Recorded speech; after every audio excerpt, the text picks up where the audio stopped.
So this morning, I have the pleasure of welcoming to day 2 of the Vermont Journal of Environmental Law Symposium. Today, we will start out with the role of governance in Arctic sustainability, and then we'll move into later at 10:40 environmental and social impacts of aquaculture and possible mitigation. As mentioned yesterday, the overall theme of the symposium is addressing the impacts of a sustainable world. After we achieve that vision of sustainability, well, what does that vision mean? As well as, acknowledging that in reality, taking a somewhat realistic approach, sustainability will still involve some level of impact upon communities and the environment. Starting out, I'll turn it over to our moderator, Joseph Lepak, to start out the third panel. Thank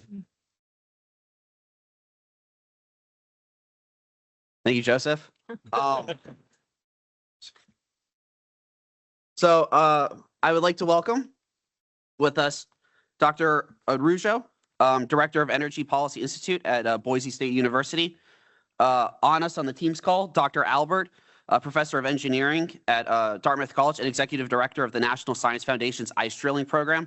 Also on the Teams call with us is Dr. Panikar, Professor at the University of Vermont, specifically for Environmental and Natural Resources and Community Health. And then lastly with us here is Dr. Jones, an adjunct professor here at Vermont Law School, Vermont Law and Graduate School. So the purpose of this panel is to really get into the questions surrounding the Arctic from a development standpoint, both within the actual production of energy from an extraction perspective, as well as the Arctic's role in sort of the clean energy economy. Yesterday we heard from our panel on mining, as well as from our keynote speaker about the need for critical minerals, as well as rare resources. And a lot of that will come, in order to power a clean energy transition, without which there will be none. And a lot of that's coming from the Arctic. But a key element to all of this is the really, how does governance get applied, and who gets included within that? And so with that, I'm going to turn it over to Dr. Araujo. And hoping that you could start us off, because it's my understanding that your work has really focused on clean energy, as well as just decarbonization in general. What has the Arctic's role in the energy transition been? Okay, good morning, everyone. Thank you, Joseph, Isabella, Emily, and everyone here for such a nice and warm welcome, and to our panelists on the screen there. I'm really glad to be here and to be talking about clean energy transitions, particularly in the Arctic. It's worth just level setting by saying my work focuses on international energy and environmental policy, in particular in relation to disruptions, whether they be natural built or in the social systems. So turning to today's coverage, it's important to acknowledge that the scope for Arctic does not have a full consensus. So some people, when they say Arctic, they mean everything within the Arctic Circle and going north. So that's the 66.33 northern latitude for those that are like the geography of that. There are other definitions which are in the scientific sense derived with the tree line, where trees no longer can be growing because of the permafrost and the cold temperatures. There are other definitions that are politically derived by treaties or other legislation. So I'm focusing on the broadest scope for that. And I'll be talking through a few examples in the next few slides. Let's see how this goes. I've had the pleasure of looking at the geothermal energy transition in Iceland. And in order to do that, I went back to the roughly 800 AD and fast forward through the era of the sagas to the present. But in doing that in particular, I was trying to understand and explain how Iceland's been able to decarbonize so substantially since 1970. And part of the story is tied to hydropower. So they have a pretty incredible electricity mix in which geothermal energy and hydropower more or less equate to approximately 100% of their electricity mix. They've also decarbonized a large portion of their heating services through their district heating system, and they're working on mobility. And so with all of this, I will quickly talk you through those pictures, and they nicely sync up with some of the other panels today. So on the left, you have the Blue Lagoon, which was formed from the effluent water of the geothermal plant that's visible in the back of that picture. To the right, you have the greenhouses that are heated by geothermal energy. To the lower right, that is one of their geothermal plants. And to the far right, you have aquaculture that is being heated by geothermal energy. I want to call out that they enabled a lot of this change through a hybrid mix of governance, namely on the electricity side, localities articulating that they wanted to build out the system, and then with the electricity in particular, a public utility, namely Landsvirgen, alongside the National Energy Lab, helped build it out through direct deployment. We'll come back to Iceland, though, in a couple of slides for their carbon management. Okay. So moving on to Alaska. There's never been a better time to visit Nome, Alaska than January for field research. And I'll tell you, it wasn't planned to be at that time because of the extreme conditions, but I think it's one of the best ways to really understand what the community needs to consider. So for those of you who know the area, so it's a remote community on the Bering Sea, on the western coast. They have some of the highest electricity prices in the country, and they're only able to ship in diesel fuel in the summer months. So you can imagine they're already dealing with really constrained situations. And then to top it off, they are a hub for indigenous villages in the area. Their industries are namely mining, tourism, and fishing. But in recent years, they've begun building out the first deep water port for the United States. And they're also in early stages of what looks to be implementing the build out of the Graphite 1 mine. And graphite is one of the critical minerals in a list of about 50 that are really critical, key. And in the case of clean energy, they're important for the lithium ion batteries in electric vehicles. So I guess what I will say here just quickly is that Nome is still deciding how they're going to power this economic development. It didn't give us a title. Okay, well, there isn't a title there, but it does say collaborative-based siting. And that's another area of work that I do in different regions, including the lower 48 of the United States, where I'm leading a national consortium on collaborative-based siting for spent nuclear fuel. But in doing this, we looked elsewhere in the world to understand how it's being done well.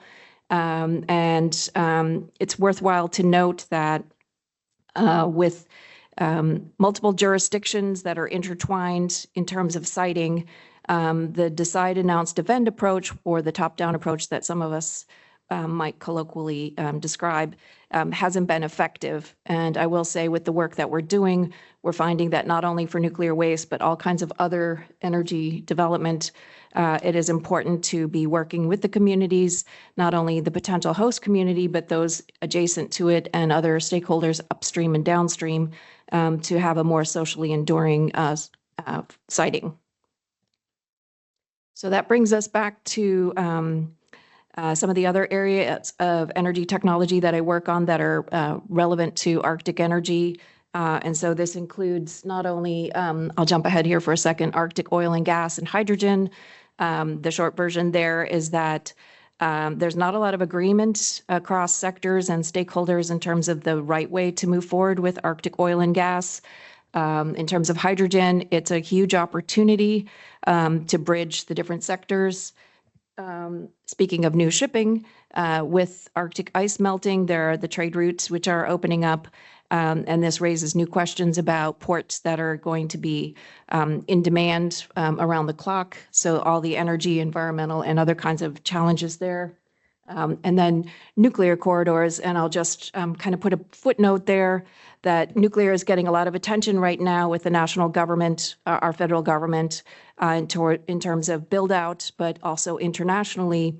And so for those who are really interested in legal areas to explore, If we're talking about small modular reactors and microreactors, which may be transported with the nuclear material contained in the reactor, just think about marine transport and air transport, and there are going to need to be adaptations in the international law rules that govern this kind of transport.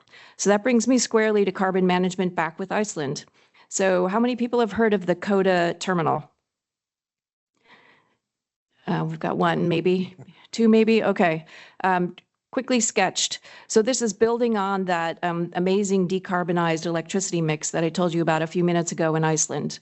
So they're a really interesting example of the circular economy or industrial ecology, where they continue to deepen and widen how they are decarbonizing.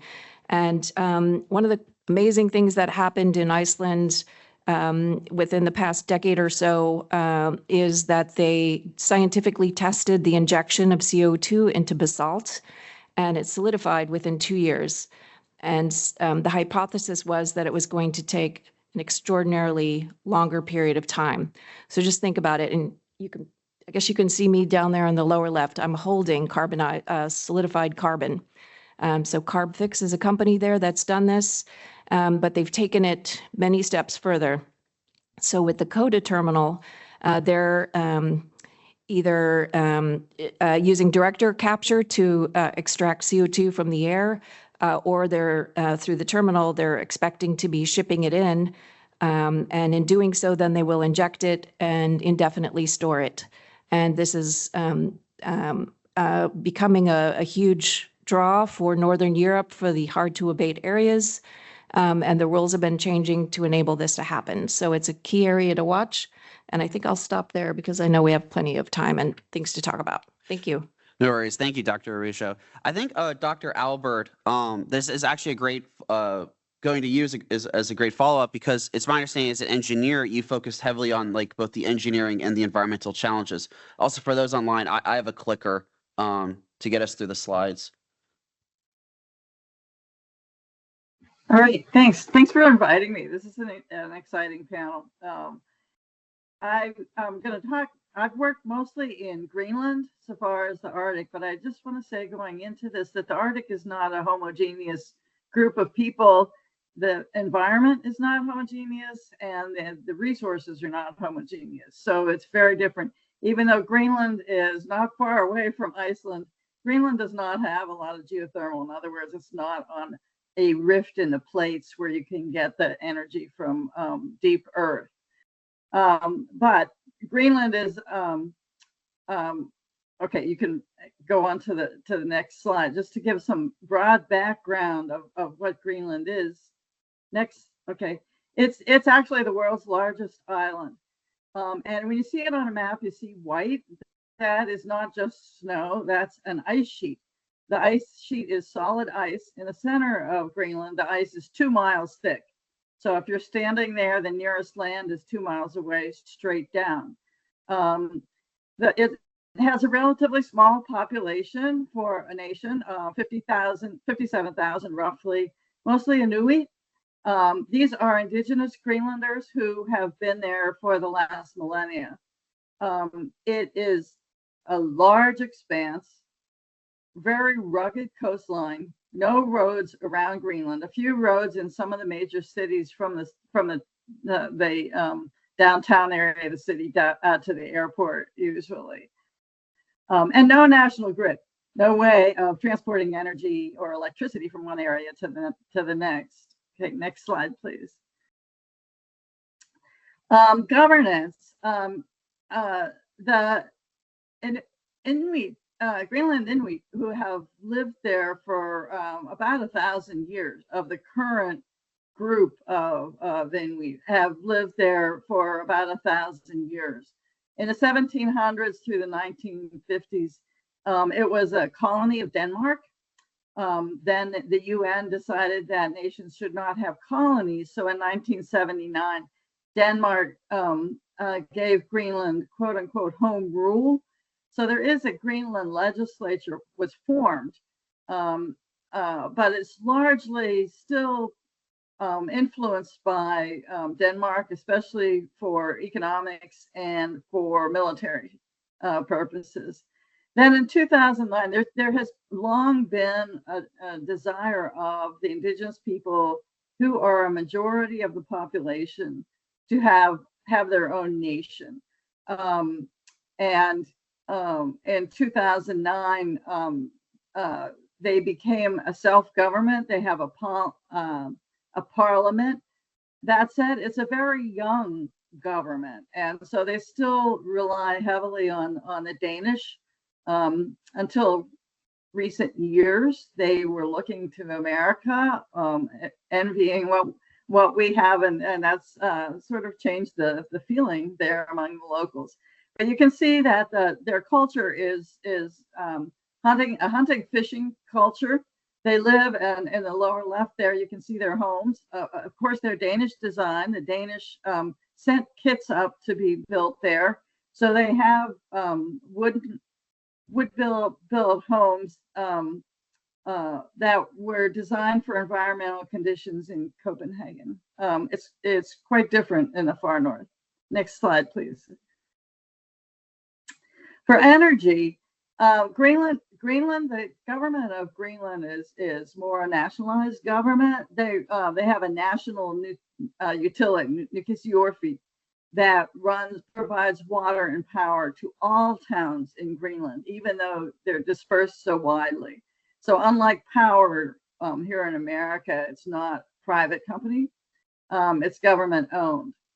And Nukissiorfi has has 65% of their energy generation is from renewables, mostly from hydropower in the south. So on the map there, you can see in South Greenland, Nuuk is the capital in the southwest there.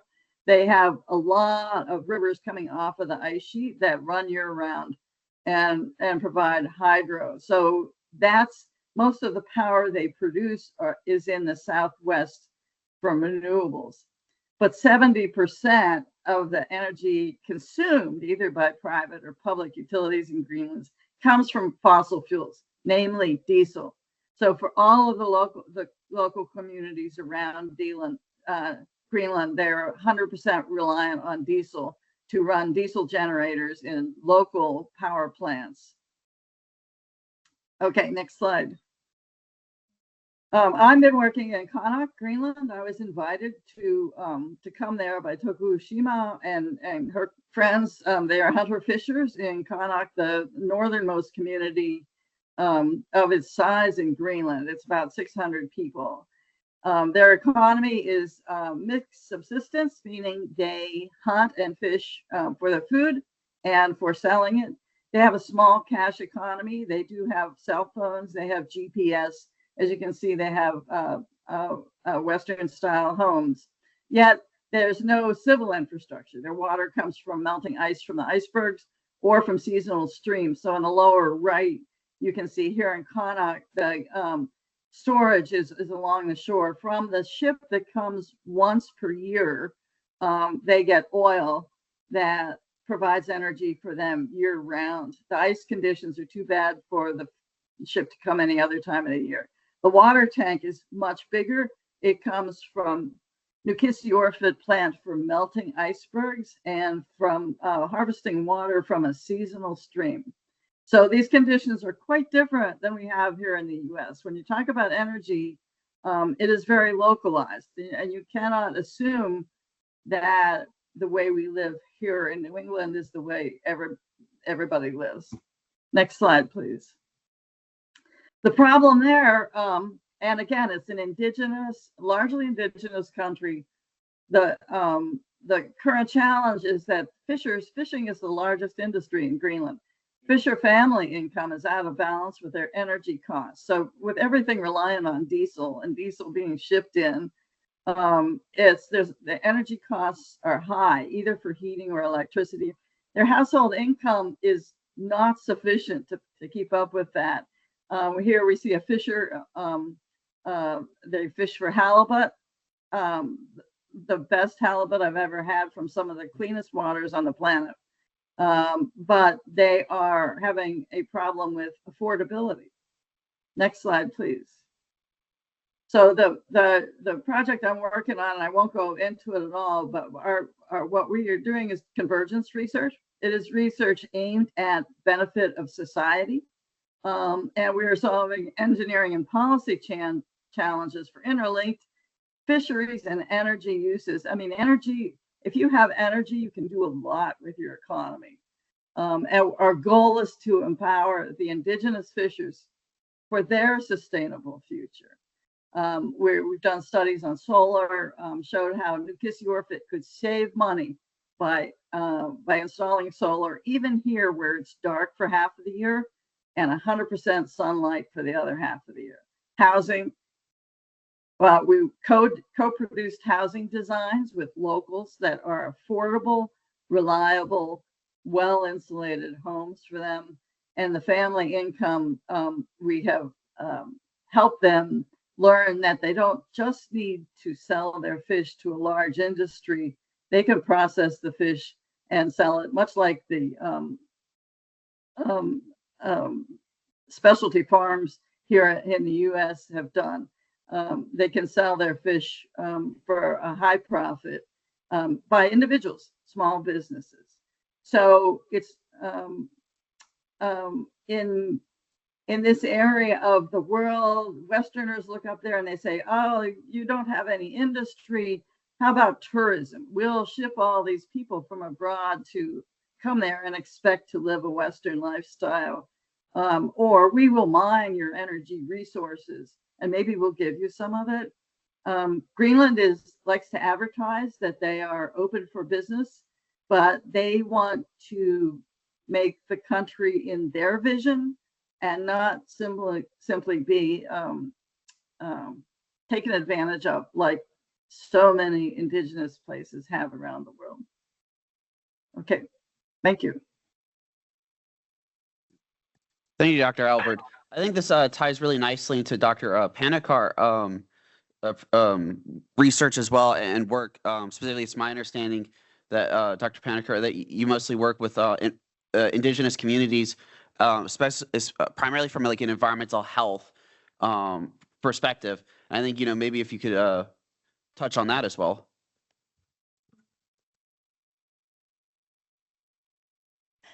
Great. Can you all hear me? Yes. Okay, great. Thanks for this invitation, and it's great to be on this panel. Great speakers so far. So I've been working in the Arctic region since 2014. I've worked mostly in Alaska and the Canadian Arctic. Today I'm going to talk about my most recent work, looking into the history of electrification and renewable transitions in the Northwest Arctic. Next slide, please.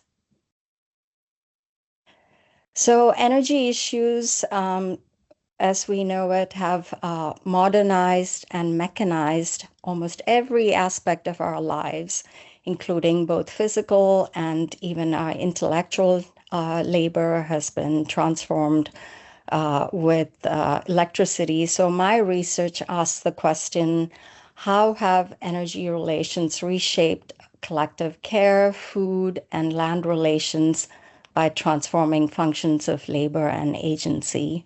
And I primarily use the methodologies from energy humanities, science, technology, and society studies, and indigenous research methodologies to do this research, which is about like a book-length project. I won't go into all the details of it, so I'll go into the next slide, please.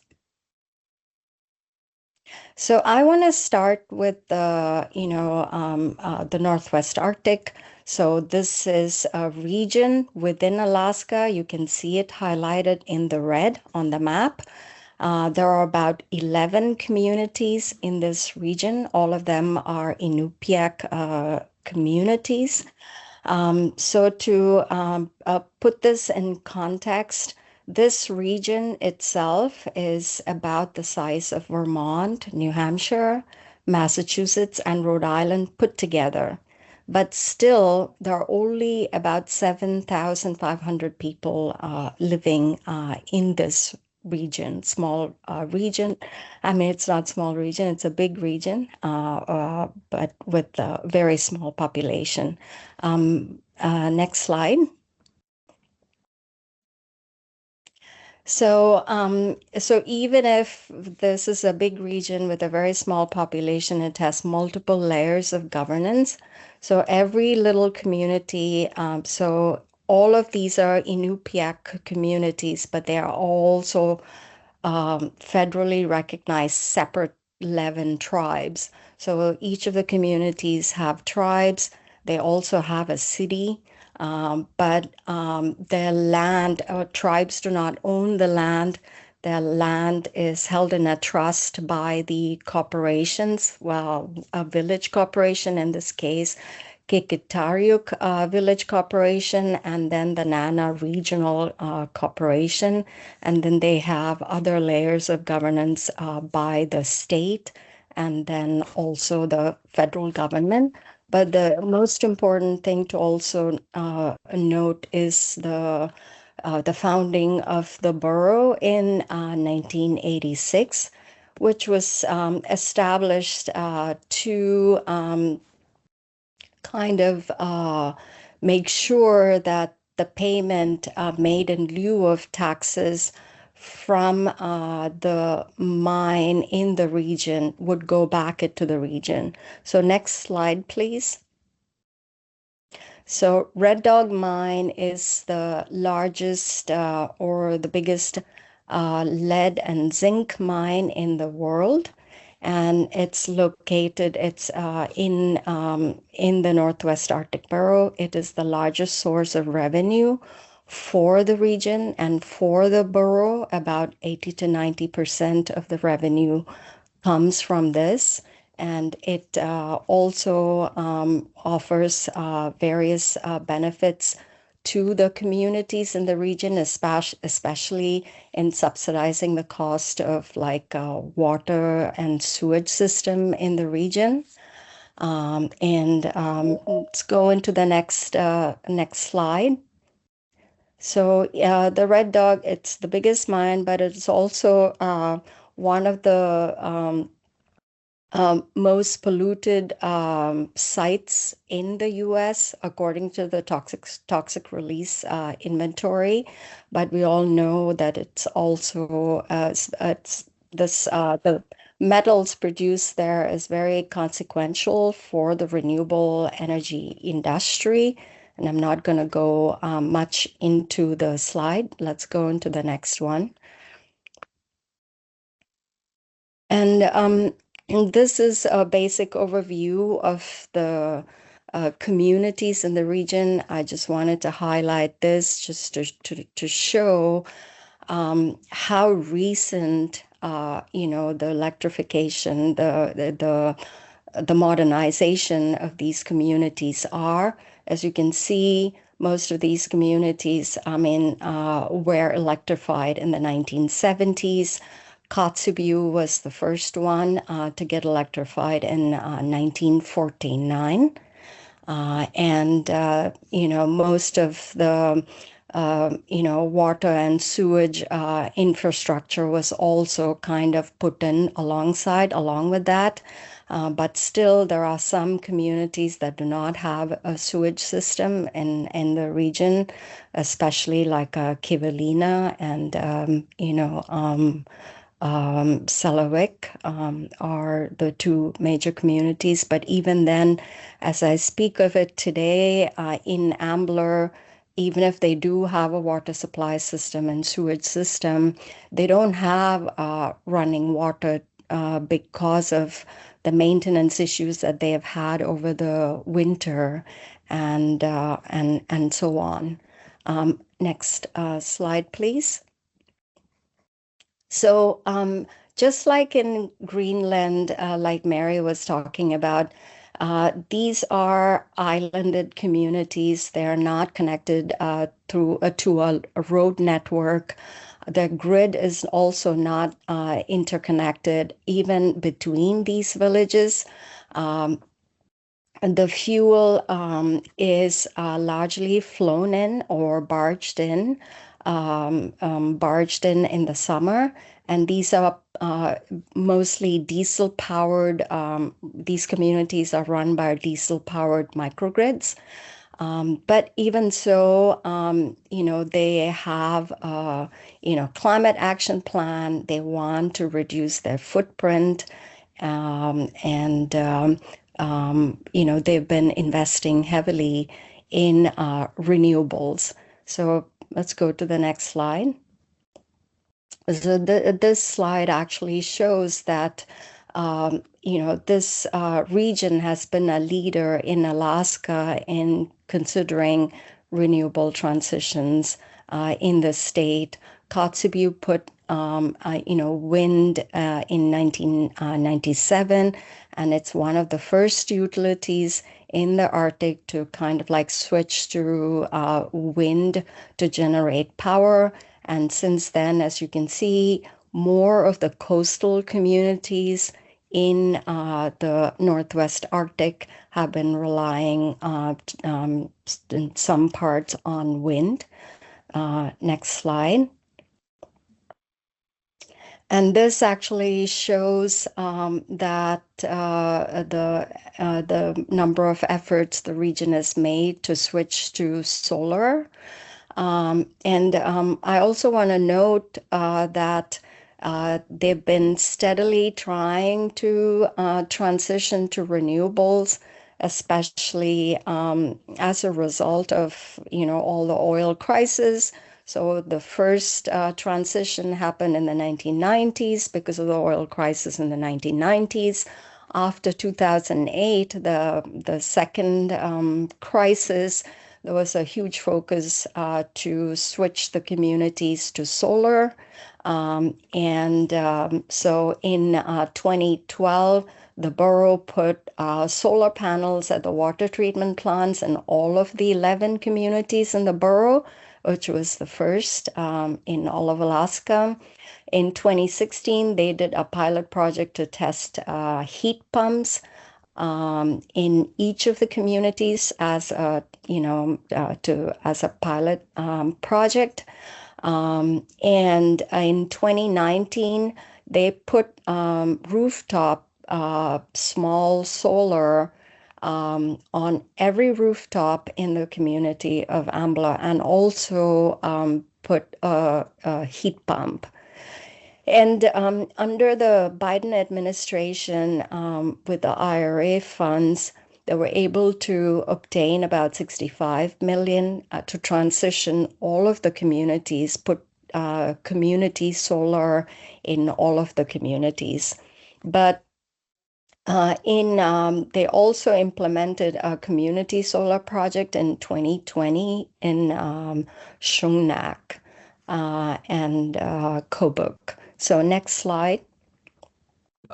Dr. Panikkar, sorry to interrupt. Unfortunately, for our participants, I don't have a bell like Professor Milne, but I think for the sake of time, we may go to Dr. Jones, if that's all right. Okay, so I just want to note that this project won, the Biden administration's best equitable solar project in the U.S. So thanks. No worries. And Dr. Jones, I'm hoping if you could round us out. We've heard a lot in regards to the renewable energy development, but also within the discussion about how overall governance and a perception of the Arctic kind of factors in with what do we mean by development. Thank you, Joseph, and thank you to everybody else and everybody who's come, and the panelists who I really feel kind of humbled because I cannot bring the individual experience in the Arctic that the rest of the panelists can, but I do want to contribute something about some of the issues that, especially in Northern Alaska, that the communities in Northern Alaska have to deal with, primarily when it comes from federal laws, federal policies, and overall climate change. So I'll try to answer your question, Joseph, in there as well.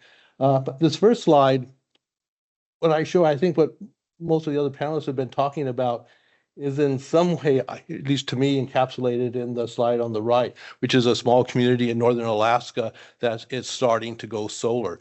And the question that I come to this panel with, and I don't really even have an answer to it, I'm really hoping to learn from my other panelists about that, is whether should we think about that, solar panels, geothermal, wind power in small communities, whether it be Greenland, northern Alaska, what have you, northern Canada, is that sustainable energy development?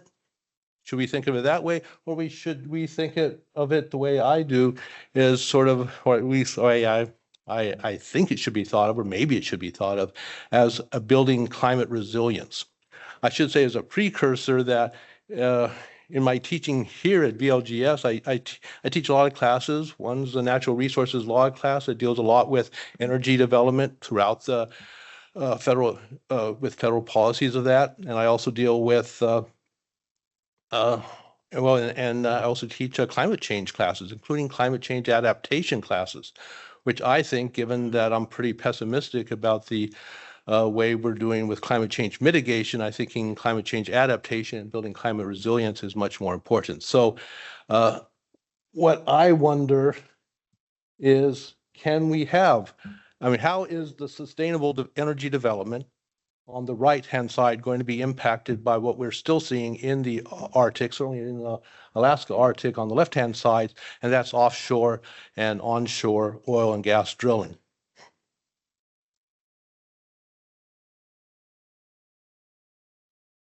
Okay, that's right. Yeah, so first of all of these issues about the development of a sustainable energy development, Greenland, Alaska, whatever, has to deal with the fact that we have climate change, and there's climate change impacts that those communities have to deal with. Top right-hand corner, again, another small community in northern Alaska, seeing the melting of the permafrost, increased sea level rise, flooding, hotter summers, all these changes that are taking place. And on the left-hand side, you see essentially some data about the expected rise of temperatures in Alaska. And you can see on the very top, if we keep on with the emissions of greenhouse gases that we are currently doing, what we'll see is what we see on the top there. We'll see a northern Alaska that is multiple degrees warmer on average than it is now. One of the things that many of you probably already know is that the Arctic is warming faster than the rest of the world. The northern part of Alaska is warming faster than at least twice as fast as the rest of Alaska. So whatever impacts we have for global warming are going to be being felt, and will be felt even more, first and foremost, in the Arctic regions. So that's going to lead to more and more impacts like that. So that again brings me back to the question: is sustainable energy development? There's not going to be enough mitigation of greenhouse gas emissions from switching away from diesel and other fossil fuels in the Arctic to make much of a difference. That's just a fact. But can it actually make those communities more resilient to the impacts of climate change? And down below, it's not just impacts, of course, on humans. I think that the one on the left, that's basically toxic metals and rust in toxic metal pollution in rivers in northern Alaska. Some of it can be from mining that you've heard about. Some of it's just from the melting of the permafrost, releasing heavy metals that have been trapped in the permafrost as well. We're seeing more and more of that, which is going to be a health issue, an environmental issue as well. A little figure on the bottom right, those are caribou herds. And everybody knows about how, you've seen pictures of caribou herds in northern Alaska. And what you see there is the darker colors, but real quick, let me see, am I looking at the right place here on the map? Yeah. Basically, if you move to the sort of the, I don't have an arrow there, I don't know. Well, basically the sort of the top area to the left is western Alaska. The darker areas are areas that have the most negative impact on caribou herds. We're seeing decline in populations of caribou herds. Those are areas really close to where we actually seeing current oil and gas drilling as well. Correlation, yes. Is it causation? Well, I mean, it certainly impacts migration routes to some degree, to a large degree, as well as ecosystems as well. As you move east of northern Alaska, getting close to what I'll be talking about mostly, the Arctic National Wildlife Refuge, you see less of an impact currently on caribou herds. That might change, as I'll be talking about. So basically, climate change in general is causing impacts. And I should say a lot of that caribou herd changes is due to shorter mating seasons, longer melting permafrost, melting tundra, warmer temperatures, and what have you. So climate change impacting caribou herds, plenty of other wildlife. You all know about sea ice and polar bears. It's resulting in ecosystem impacts and it's human community impact, which is more of the focus of this meeting. So getting back to oil and gas drilling and development, any sort of sustainable energy development in northern Alaska has to deal with this fact. And the fact is that we actually have state lands and federal lands that are being opened up for oil and gas drilling, or have already been. In the middle, you see Prudhoe Bay. That's state lands. Bringing it back to the government's part of our panel. Prudhoe Bay is the original big oil fields in Alaska. It's what still funds 70 to 80% of the Alaska government money comes from oil and gas that comes from Prudhoe Bay. That little red line going down the middle, that's the Alaska pipeline, oil pipeline. That was built in the 70s to bring oil and gas down to southern Alaska. NPRA, the National Petroleum Reserve in Alaska. On the right, ANWR, the Arctic National Wildlife Refuge. Both of those are federal lands. So as far as governance issues are concerned, we have state lands in the middle with a lot of oil and gas drilling that has been going on for a good over 50, almost 60 years now. We have National Petroleum Reserve in Alaska, which we are seeing has had oil and gas drilling, and we'll be seeing more. And we already have a lot of new leases, which I'll talk about under the Trump administration. And you also see, it's not just the Trump administration. I also point out where the Willow Project, where you law students out there might have heard about in a natural resources class, that was approved under the Biden administration. That's also in the NPRA. But most of what I'm going to talk about is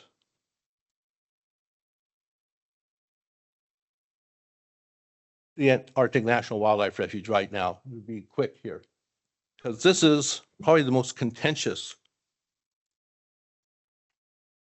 issue, and it has been for the good 50 years, or at least 40 years. The protected area used to be multiple use federal lands before Eisenhower actually removed it from multiple use and made it essentially designated it as, this was before the Wilderness Act, so it wasn't designated as a wilderness area. Only Congress can do that, some more governance stuff. But Eisenhower could remove it from multiple use and designate it as be protected as a wilderness area, but not a Wilderness Act sort of area. That would actually happen later. The big law as far as governance, Alaska National Interest Lands Conservation Act of 1980, that's the one, going back here, that divided up the ANWR into these different regions. Wilderness area in the middle, more national refuge, wildlife refuge down the bottom, and this coastal, the famous 1002 area, the coastal plain where oil and gas drilling has been proposed. So that has been what has gone back and forth over the years. You can read the timeline yourself. Basically, 1980, the law itself created that coastal plain, developed a plan to actually study whether it should be or whether oil and gas drilling was a potential use for that coastal plain. It prohibits oil and gas drilling without congressional authorization, to more government stuff.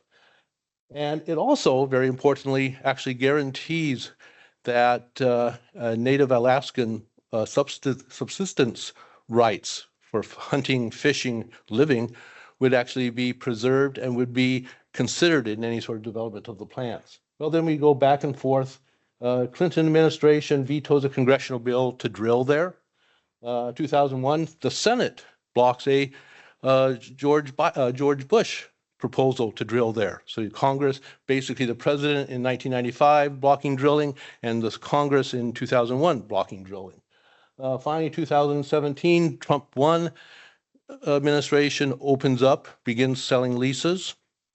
Biden cancels those leases, and 2025, Trump has now, Trump 2, Trump the second has actually opened it up for new leasing of the coastal plains. Very short history of the National Petroleum Reserve.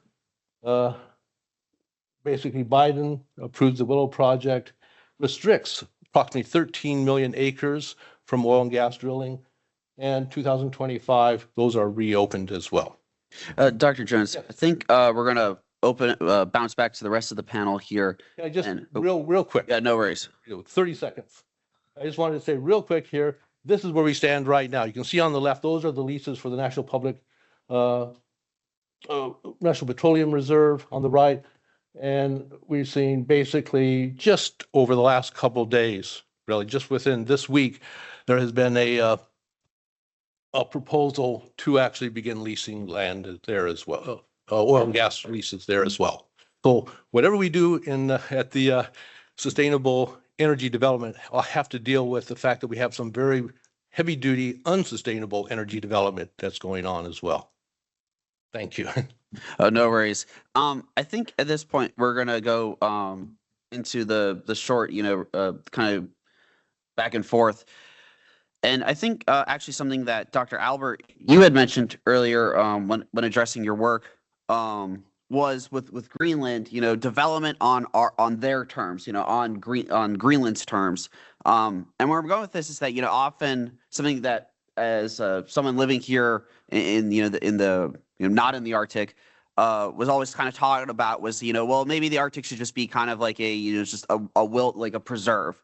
Nothing will be allowed to happen. There will be no economic development at all. And I think maybe there's two questions there. And kind of as the first question is sort of how do you address that? Because it seems like from all our presentations, there's a sustainable and a not sustainable, but also just from a perspective of, well, if not for these projects, not for those solar projects, the actual indigenous population, their way of life, their ability to sustain themselves, the cost will exceed their income, and that will severely threaten them. I think maybe starting with you, Dr. Albert, if you have any thoughts on that. I do. Thank you. Briefly, the people of Greenland is a wealth of rare earth minerals. Dr. Albert, I'm not sure, but all of a sudden you're coming in really out. I don't know. Is that through the mic on their end? Hello? Okay. Can you hear me? Can you hear me? Oh. I'm using the same way I was talking earlier. Can you hear me? Yeah, now you're coming in clear. Okay, all right. Briefly, Greenland has some of the oldest natural geology on Earth exposed at the surface, except it's under an ice sheet, a lot of it. But there's a lot of money to be made there. The people of Greenland are willing to make that available to industry on their terms in locations where it is not near a native hunting and fishing village and under regulations that control pollution. That has not been achieved anywhere on Earth. We saw in Alaska the degree of pollution. I'm sure the company agreed before that they would clean it up. The role of corruption in government, our government and other governments, is a real threat to a very young government like the nation of Greenland, who are inclined to believe what people say. And I'm a little worried they're not prepared for statements that are misleading and could devastate their country in the future. I would say on their behalf, they, having lived with them for a while, they are very economical the way they use energy and the way they view energy. They view renewable energy as part of nature. Harnessing the sun and harnessing the wind is a natural thing. Burning as in combustion, as in fossil fuels, was first invented by the caveman, and it is a caveman technology. We should not be trying to harvest petroleum anywhere, much less in the Arctic. It's an outdated technology that is harmful for people, harmful for health, harmful for the planet. Thank you, Dr. Albert.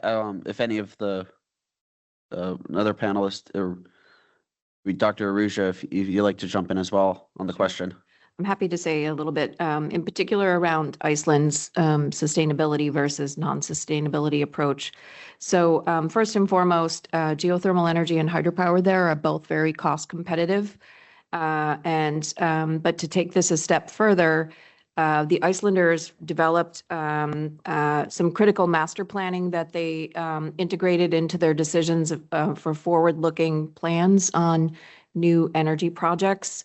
And that was to account for very much so the environment that they were concerned about, which is some of the most pristine wilderness that remains within Europe. And they didn't want to be encroaching on that, in particular for subsidiaries of foreign companies such as aluminum smelters. And so they were weighing the choices not only in environmental terms, affordability terms, but also what was socially acceptable. And then they continue to grapple with additional choices, including connecting to continental Europe through a subsea cable. And they've been studying this option, which is technically feasible for years. But in doing so, it opens up additional complexities in that the pricing on mainland Europe could cause their own island pricing to skyrocket. And also it opens them up to a lot more disruption from the mainland. So I'll stop there. No worries. Yeah.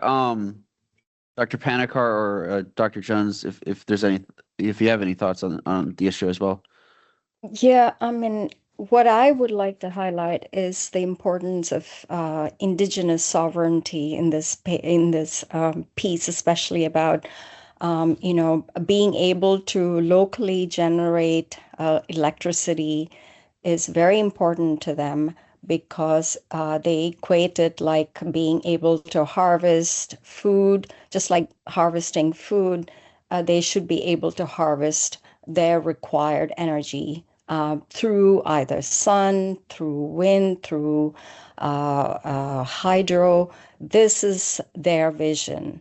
So in all the renewable energy transitions that they have made in the Northwest Arctic, their goal is also to make sure that these are owned by the tribes themselves, and it'll be a revenue source for them, because the electricity that is generated through the community solar is owned by the tribe, and it's sold to the utility, to the AVEC, which is the Alaska Village Electric Cooperative, which is an electric cooperative that serves about 50 different villages across Alaska, but it's not based in the Northwest Arctic. But 8 of the communities are, served by AVEC. But the tribes being able to put in community solar means that they can sell this electricity to AVEC and generate revenue for the tribes themselves. And it builds, energy sovereignty, and it also builds tribal sovereignty. So this is the vision that they have built for themselves. Thank you. And then Dr. Jones. Yeah, I just wanted to add, I mean, it makes me think again, going back to my what I mentioned about climate resilience, the idea of communities being able to develop their own localized microgrids and their own localized energy. That is a wonderful first step, or major step actually, in building climate resilience too, because we've already seen how large scale energy infrastructure, the major grids and stuff in Texas a few years ago with a major heat wave and stuff, can basically crash, and it'll take energy away from a whole state. In northern Alaska, and I'm sure other places as well, being non-dependent on large-scale energy, wherever the source is a great thing for local communities. It makes them more resilient to policy changes, increases in fuel costs, and basically the impacts of climate change on those large-scale energy grids. Thank you, Dr. Jones. That's an interesting comment, because especially like coming with like Texas, which as for its energy grid keeps itself very separate. It's not part of like the rest of the continental United States, and it actually speaks to something Dr. Well, all of you have touched on, which is the sort of the nature of a bit of corruption in really like who's kind of in charge of what. Because like down in Texas, that ability to stay separate sometimes has worked to their advantage of not having to comply with the regulations that make sure that the grid doesn't collapse. But I think, Dr. Paniker, you were touching on kind of my next question, of really sort of that development of community energy. And I want to actually bounce it to Dr. Araujo first of, hearing how like in Alaska, like kind of the focus with on tribal ownership of energy assets, has like in Iceland, has there been an idea for like public ownership? Iceland has largely had their energy development build out from their public ownership. So the district heating system that is in Reykjavik, the capital, as well as Landsvirkjun, the electric power company. There are other industries that are in there, but I think there's essentially somewhat of a flat hierarchy in Iceland in terms of the governance. Mm-hmm. And similarly, thank you, Dr. Araujo. And similarly, curious with Dr. Albert, if you could speak to like in Greenland, when talking about like the Greenland and its people and its government are thinking about these various development opportunities, whether from the large to the small scale, is that more of probably on the large scale, it sounds like more of a private development, but when talking about these more community energy based solutions, is that also kind of viewed more as a public service or like a public ownership? In Greenland, actually, a lot of their society is public ownership. It's sort of a socialist society. The government provides all the medicine and healthcare. The government provides all the energy, all the water, and it's they have a parliament that listens to all people in all parts of their country. It is a young government and a young nation, so they do not have a lot of energy infrastructure. They require heavily on academics from abroad to do the studies that Nikisi Orfi and other government agencies don't have the resources to do or the in-house expertise to do. So I think the way that they're going in Alaska of communities owning their own energy resources, wind, solar, using what they have is a good idea forward for all Indigenous people, it's a great strategy for everywhere. If you're not dependent on a huge grid, you're more resilient. But I think it's going to be a while before Greenland actually gets there. Sounds good. And it sounds like Dr. Araujo, you have a follow-up as well. Just a quick follow-up, sure. So while a lot of the major energy projects that we're talking about are publicly led, I will add that the EU's directives on energy have, as in other parts of the world, has fostered more privatization to occur on the energy side. It hasn't fully changed the makeup of the energy companies, but it's moving in that direction.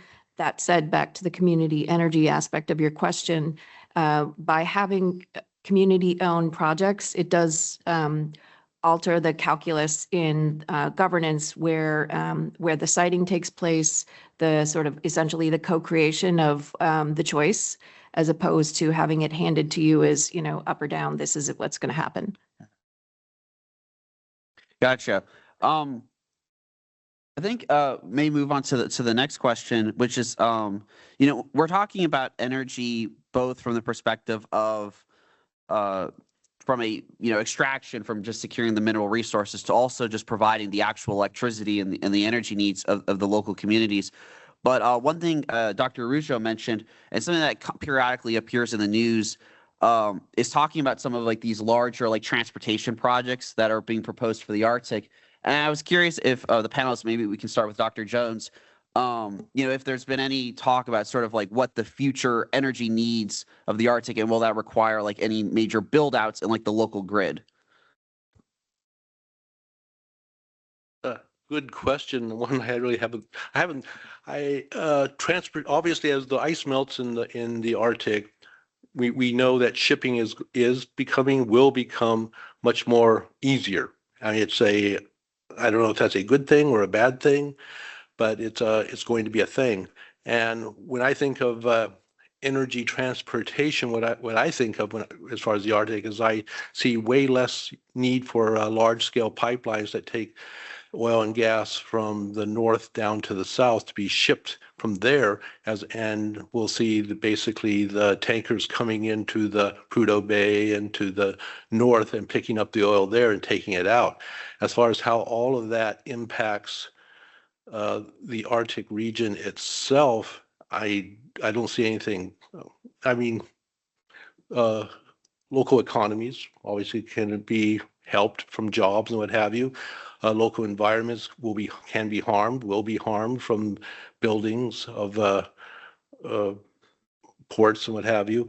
So I don't know how much thinking has gone into that yet. I think it's a relatively new thing. I'm sure people in like the Arctic Council and within the government themselves have given it way more thought than I have. But I see it as certainly a thing that's going to be happening over the next few decades. Is we're going to see large scale, probably if we continue with oil and gas drilling in the Arctic, especially northern Alaska, we're going to be seeing ports being built there to transport the oil directly from the sites to the rest of the world. Gotcha. Dr. Panikar, have you also seen any kind of development in, kind of your region of Alaska, following up on that? Absolutely. So one of the things that I didn't get to present is that I talked about the Red Dog Mine, and the Red Dog Mine is projected to actually close in 2032. So what happens to the borough? What happens to the region? So they're still not thinking about complete closure. What they are doing is looking into other options. So Red Dog Mine is looking to expand, and also in the region is the Ambler Mine. So Ambler Mine is, large, actually a large stretch of land which is close to the gates of the Arctic, and it's about 30,000 acres. It has like a whole about 10 to 15 different prospects that they are considering. And now the Department of War has also invested in the Ambler Mining District. And so they're trying to, explore avenues of putting a road to the resources to the Ambler Mining District. And then there's already, a shipping route to just the Red Dog Mine port itself. It's a private port. So those are the two transportation access points. But even considering all of this, you have to kind of consider it within the local experience. That is, the people living in the region. There are about 74% of the people in the community experience high energy burden. That is, they're spending more than 10% of their income on, energy resources.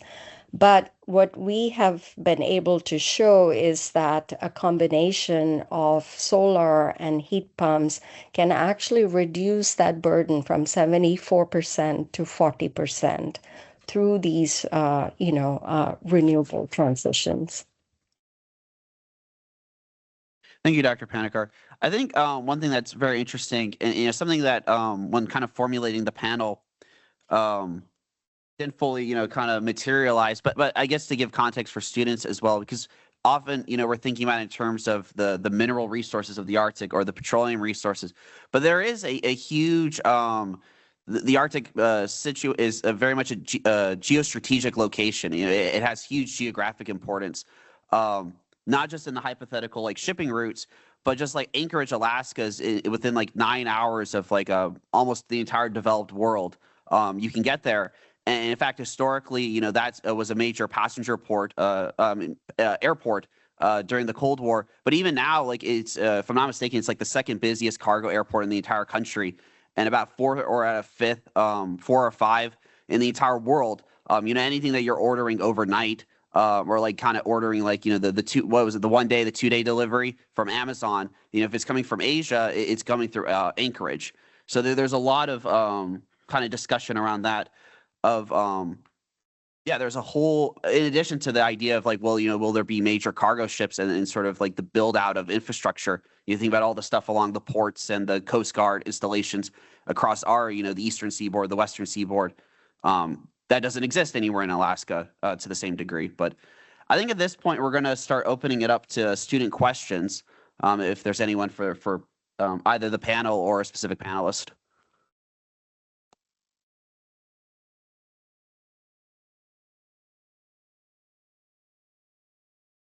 Like yesterday, we'll go by the hand raise.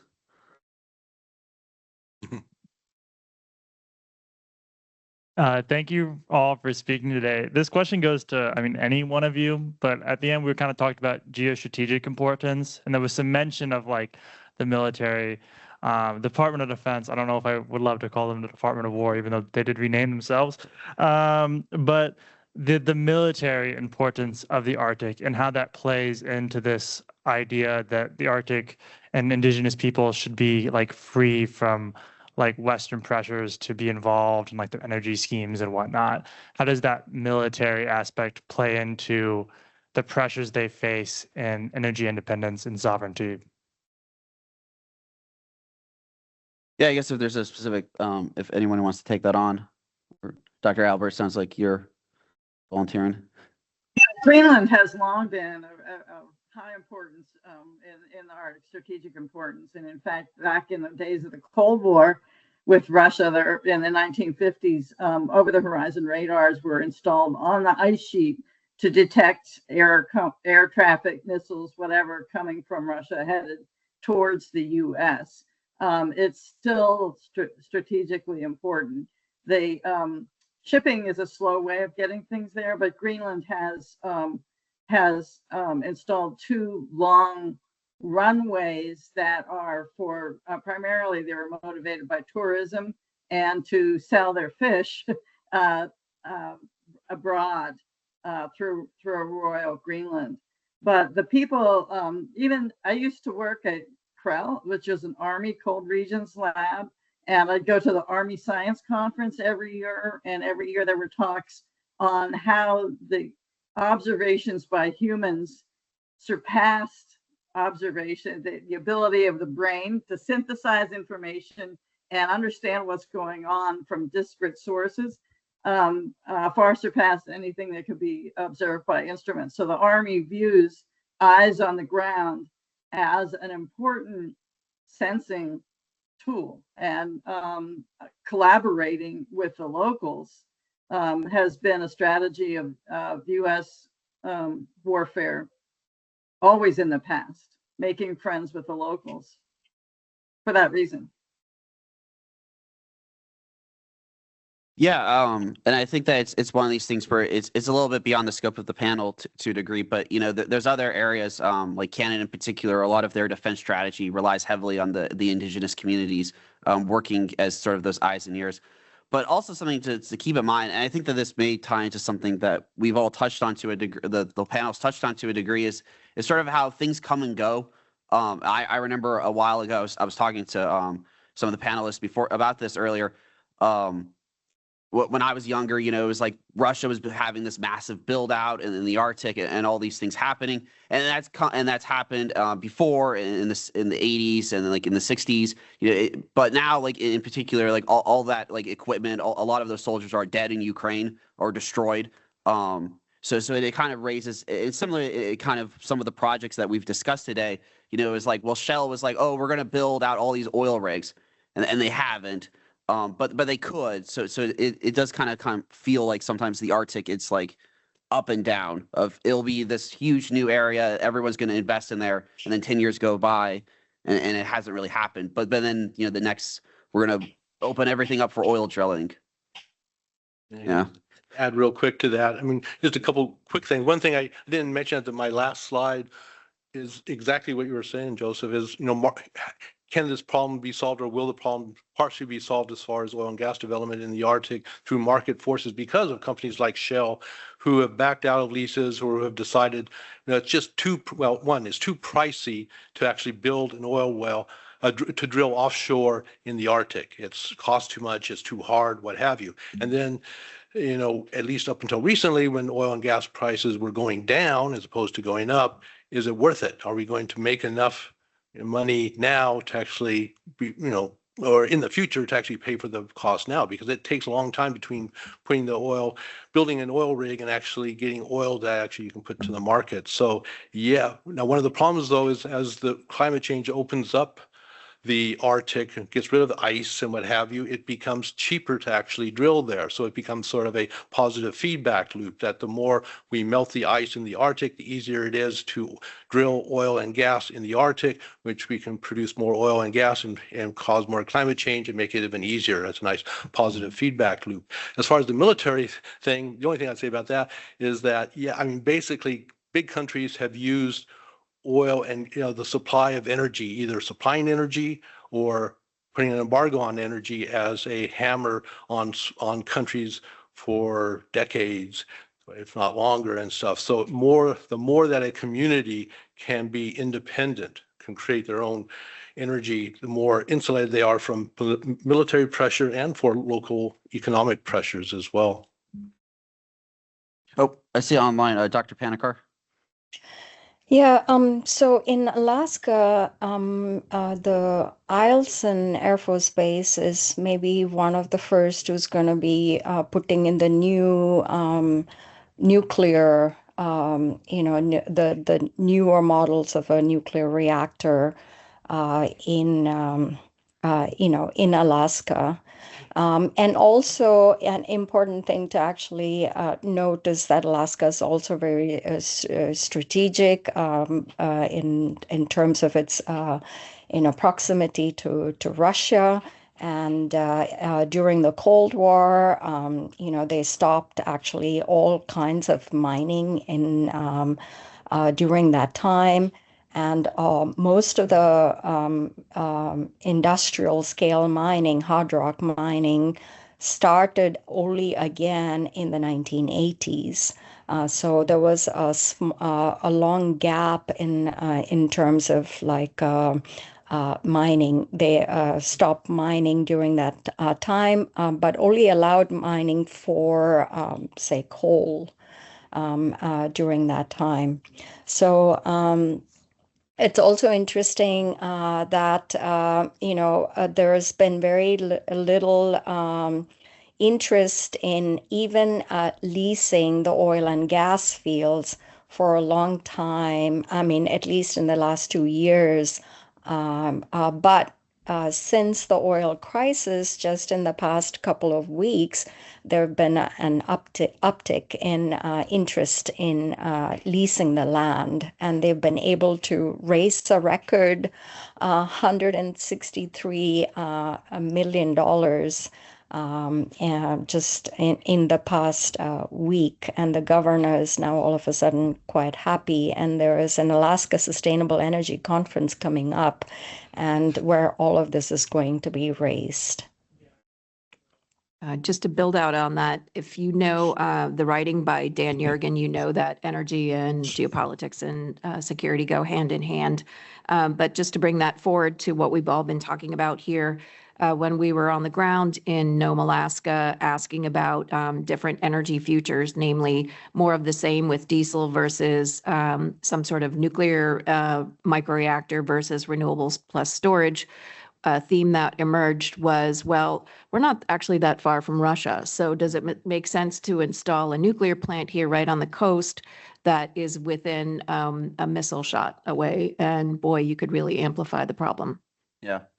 Yeah, not to keep on with that, but it is interesting stuff because it's like, the Soviets, they built a bunch of like automated nuclear facilities to like kind of run their operations, and even like nuclear icebreakers. It is an interesting question, but I think we'll bounce it back around if we have more questions from the audience.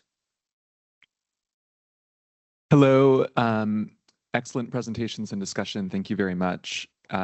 So through the panel, there were many different kinds of communities that were discussed. Some are mixed subsistence, others have high employment in the mining industry.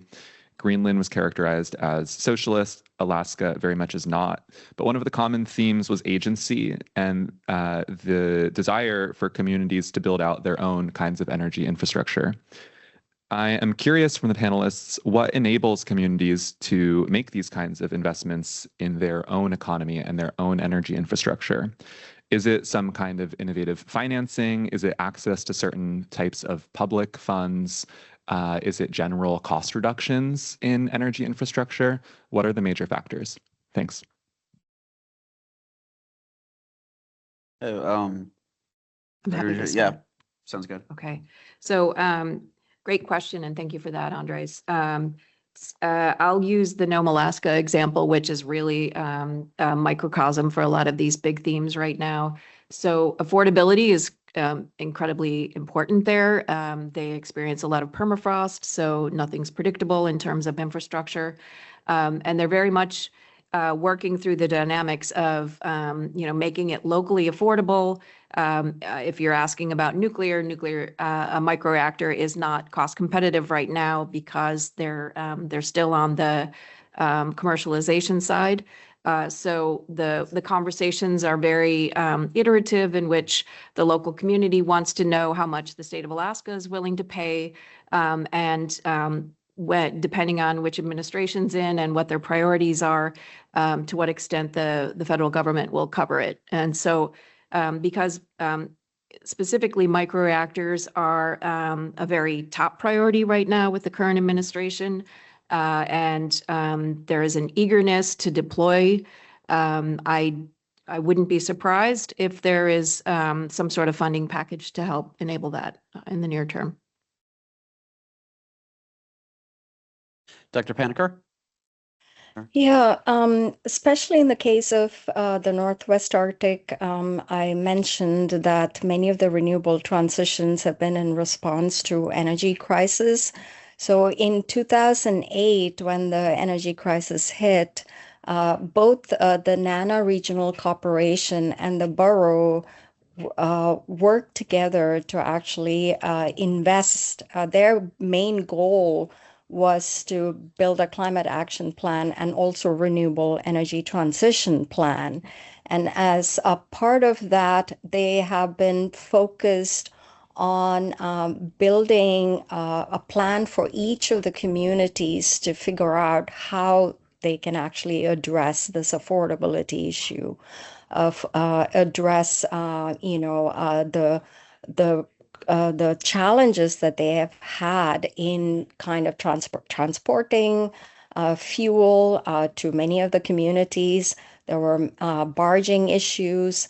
So what they did is, ever since 2008, they've been holding an energy steering committee meeting twice a year, where all of the communities actually participate in this energy steering committee meeting that's been held in April and in October. And this has become a big thing that, they really I've attended some of these meetings, and they actually review the data. It's much like a conference at this point, because state officials have been joining, and actually Kuwarik is actually planning to start something similar. Other parts of the, in other communities in Alaska are also interested in the similar model. So the person who's been convening this meeting is being invited actually in next month. He's going to Galena to actually talk about how to set up this, much more regional focused approach to actually talk about what are the local energy challenges, and how can we actually address it locally, and also what kind of help can we seek from the neighboring communities or even Anchorage or from the state to actually address some of these local issues. And I think this has been very successful in kind of improving agency, improving discussions on local agency and local sovereignty. Sounds good. I think we have time for one more question. Thank you for your presentation. Andres pointed to the importance of agency, and the last comments were interesting in terms of how it unfolds. What would be one or two key legal tools or legal mechanisms to foster that agency and the success of these projects?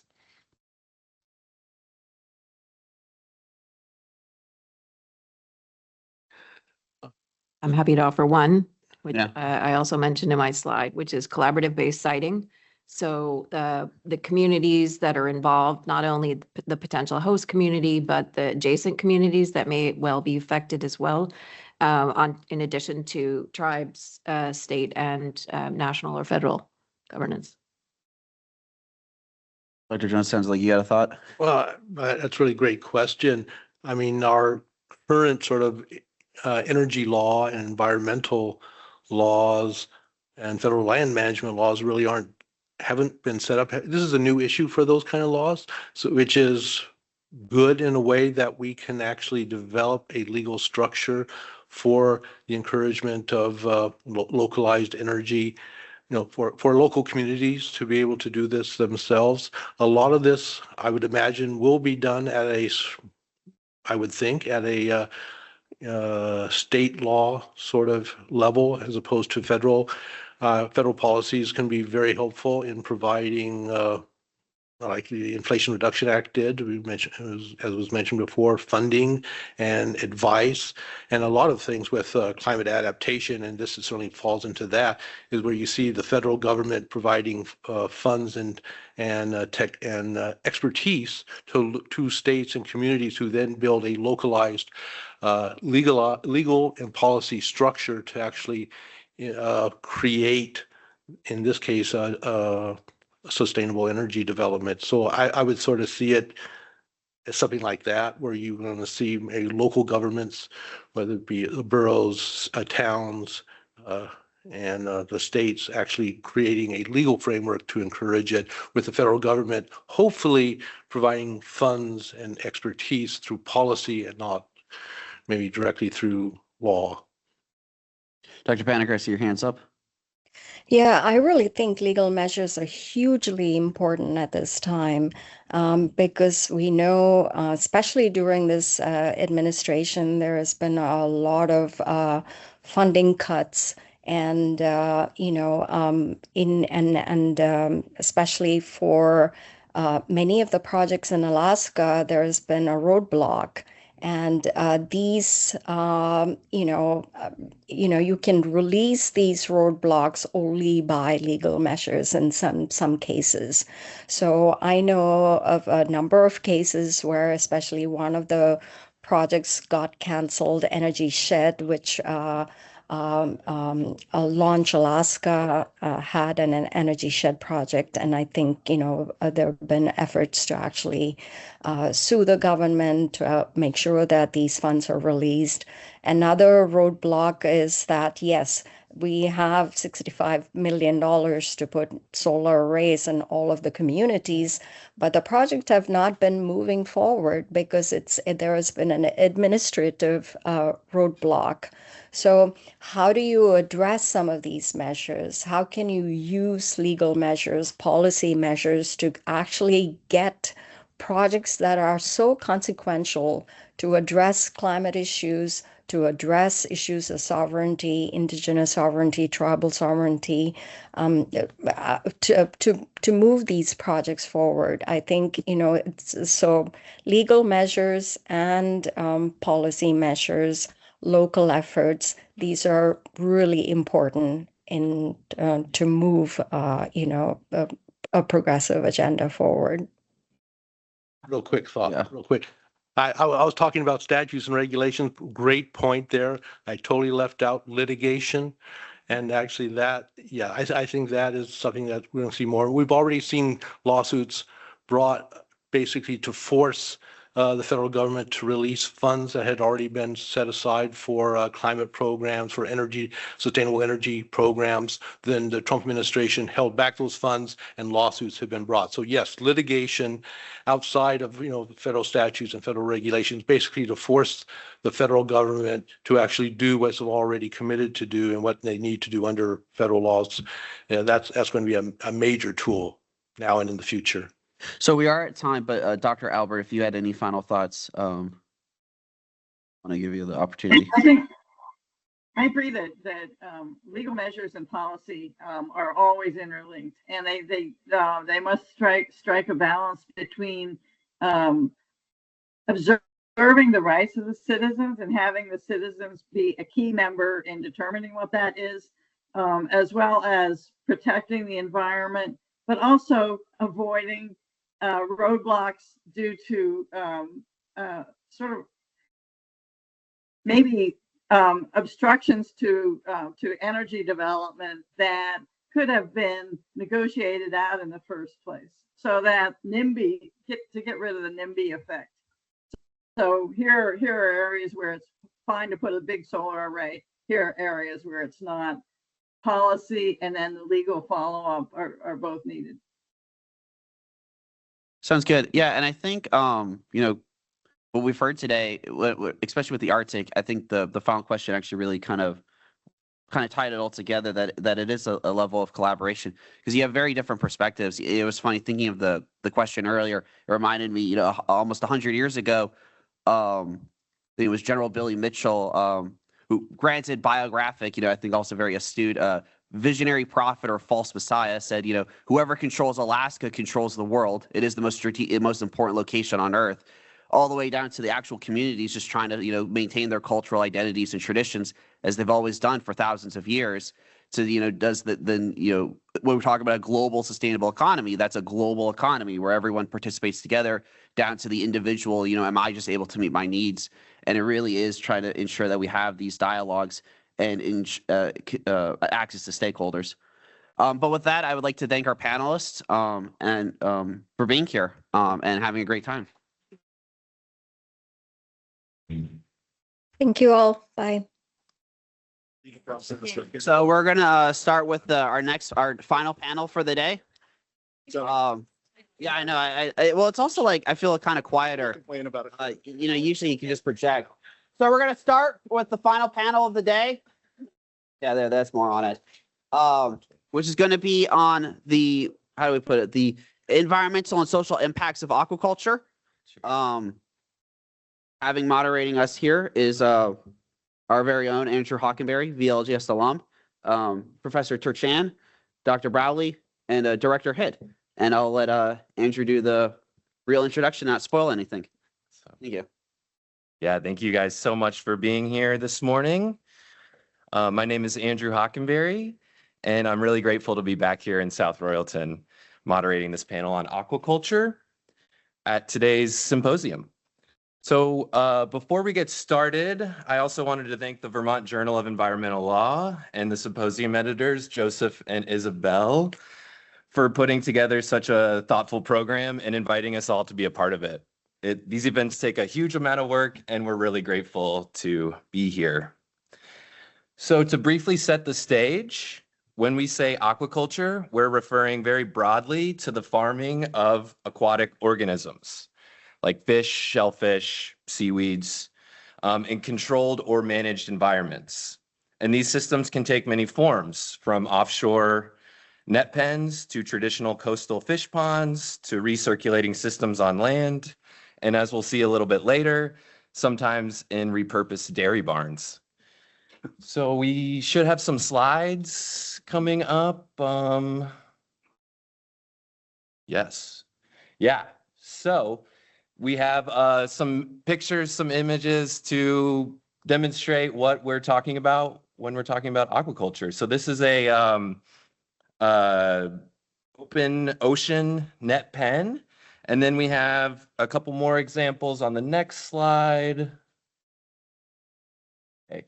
Yeah, some catfish harvests, some oyster farms, microalgae ponds. This is a salad from seaweed grown inland in Hawaii there. And then we have some on-land terrestrial salmon operations, shrimp operations, etc. So globally, aquaculture is one of the fastest growing forms of food production. On one hand, aquaculture is discussed as part of the response or solution to a rising demand for seafood while wild fisheries decline. But on the other hand, unchecked growth of aquaculture puts pressure on wild fish populations, contributing to their decline through feed sourcing, disease transmission, and impacts to marine ecosystems. Depending on how it's designed and regulated, aquaculture can affect water quality, biodiversity, ecosystems, coastal and inland communities, and it raises important questions about labor, animal welfare, and environmental justice. One of the things that makes this panel especially exciting is that each panelist approaches aquaculture from a different perspective. We'll hear about offshore and indigenous aquaculture traditions, the science and environmental trade-offs of recirculating aquaculture systems, and the frameworks surrounding animal welfare and worker rights in aquaculture operations. The goal of the panel is really to explore opportunities and tensions within aquaculture, what sustainable, responsible aquaculture might look like, and what role law and policy will play in shaping that future. So with that, I will introduce our panelists. Right next to me here is Professor Kamaile Turchan from the University of Hawaii, William S. Richardson School of Law.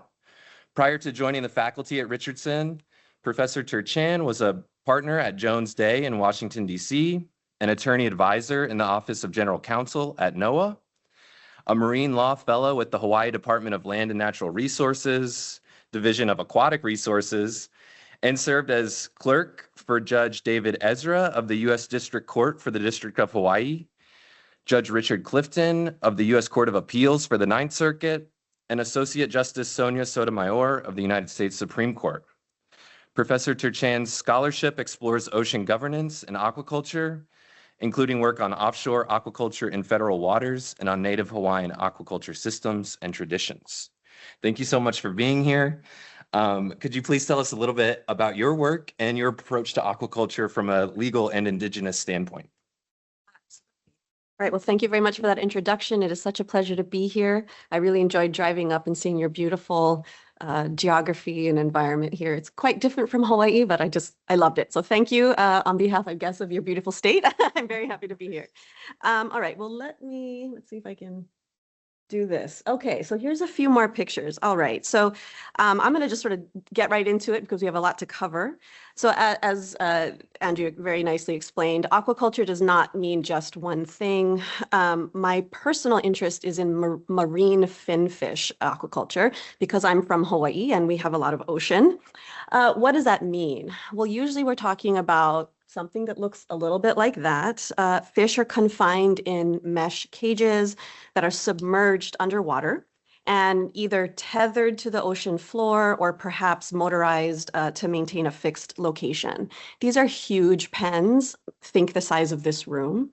And essentially they're stocked with, small fish fry that are fed and grown to an whatever desired size. And then they are essentially harvested like a crop.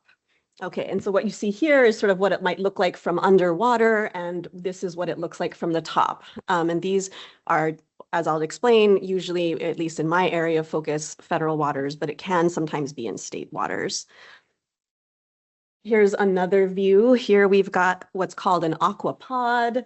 And if you can see, I don't know if you can see the language there, but that's an example of a salmon fish farm in Norway.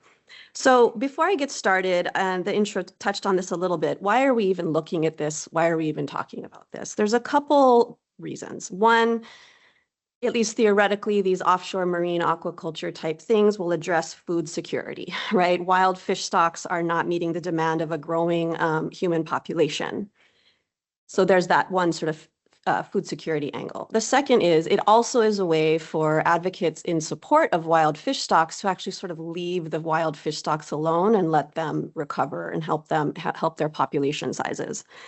It also could potentially address some of the environmental challenges related to bycatch of other animals, such as whales, sharks, turtles, dolphins, by the current existing wild fishing methods that are really industrial at scale, done it with purse seine, longline, and gill netting. Now, just for an example, the Marine Mammal Commission estimates that worldwide over 650,000 individual animals are caught as bycatch every year. So it's significant. And another potential issue with the current wild caught fish is human trafficking, right? So it's known to occur on some of these international fishing fleets on the high seas where individuals are essentially kept there either through economic pressures or threats. And so why do I start there? I start there because while we address the sustainability concerns related to aquaculture, I do think it's important to keep in mind the context, right, of the real serious issues with the current existing system. And I think it ties in nicely with the theme of this conference and a point that was brought up yesterday is when we talk about sustainability, what scale are we talking about, right? Are we talking about sustainability at the aquaculture level? Are we talking about sustainability at sort of the broader fishing level, taking a more comprehensive look at it? So the reasons I just quickly went through are why I personally am at least open to the idea of aquaculture, recognizing that it definitely brings along its own complications and problems, which I know we'll be talking a lot about. Aquaculture is certainly not perfect. Bottom line, the main question is, are we essentially bringing all the problems that we know exist with concentrated feeding operations on land, and are we just sort of plopping them into the ocean? So that's something we'll be talking about today. So looking specifically at my focus with these aquapods and such that are happening out in the open ocean, if sort of the significance is new to you or you hadn't thought much about it or why it might matter, just for one example, one company is proposing to develop these aquapods offshore of both New York and Florida, and their proposal would cover 400 acres of open ocean in both locations. So this is huge, it's big, and it's happening. So what do we do, right?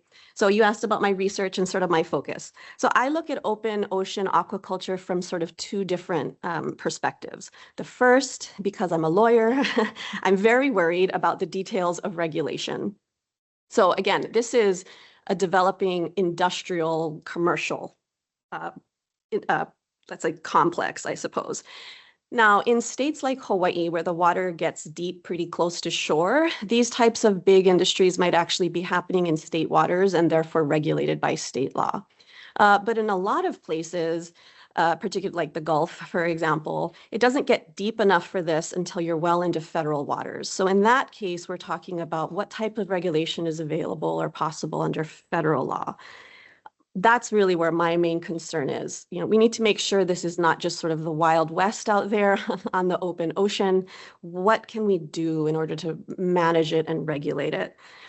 Now, in 2020, President Trump issued an executive order where he, sort of identified the goal of expanding seafood production in the United States.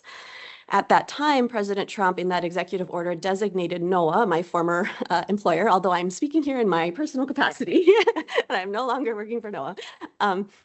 He designated NOAA as the federal agency to sort of manage all of the regulatory obligations and such for that.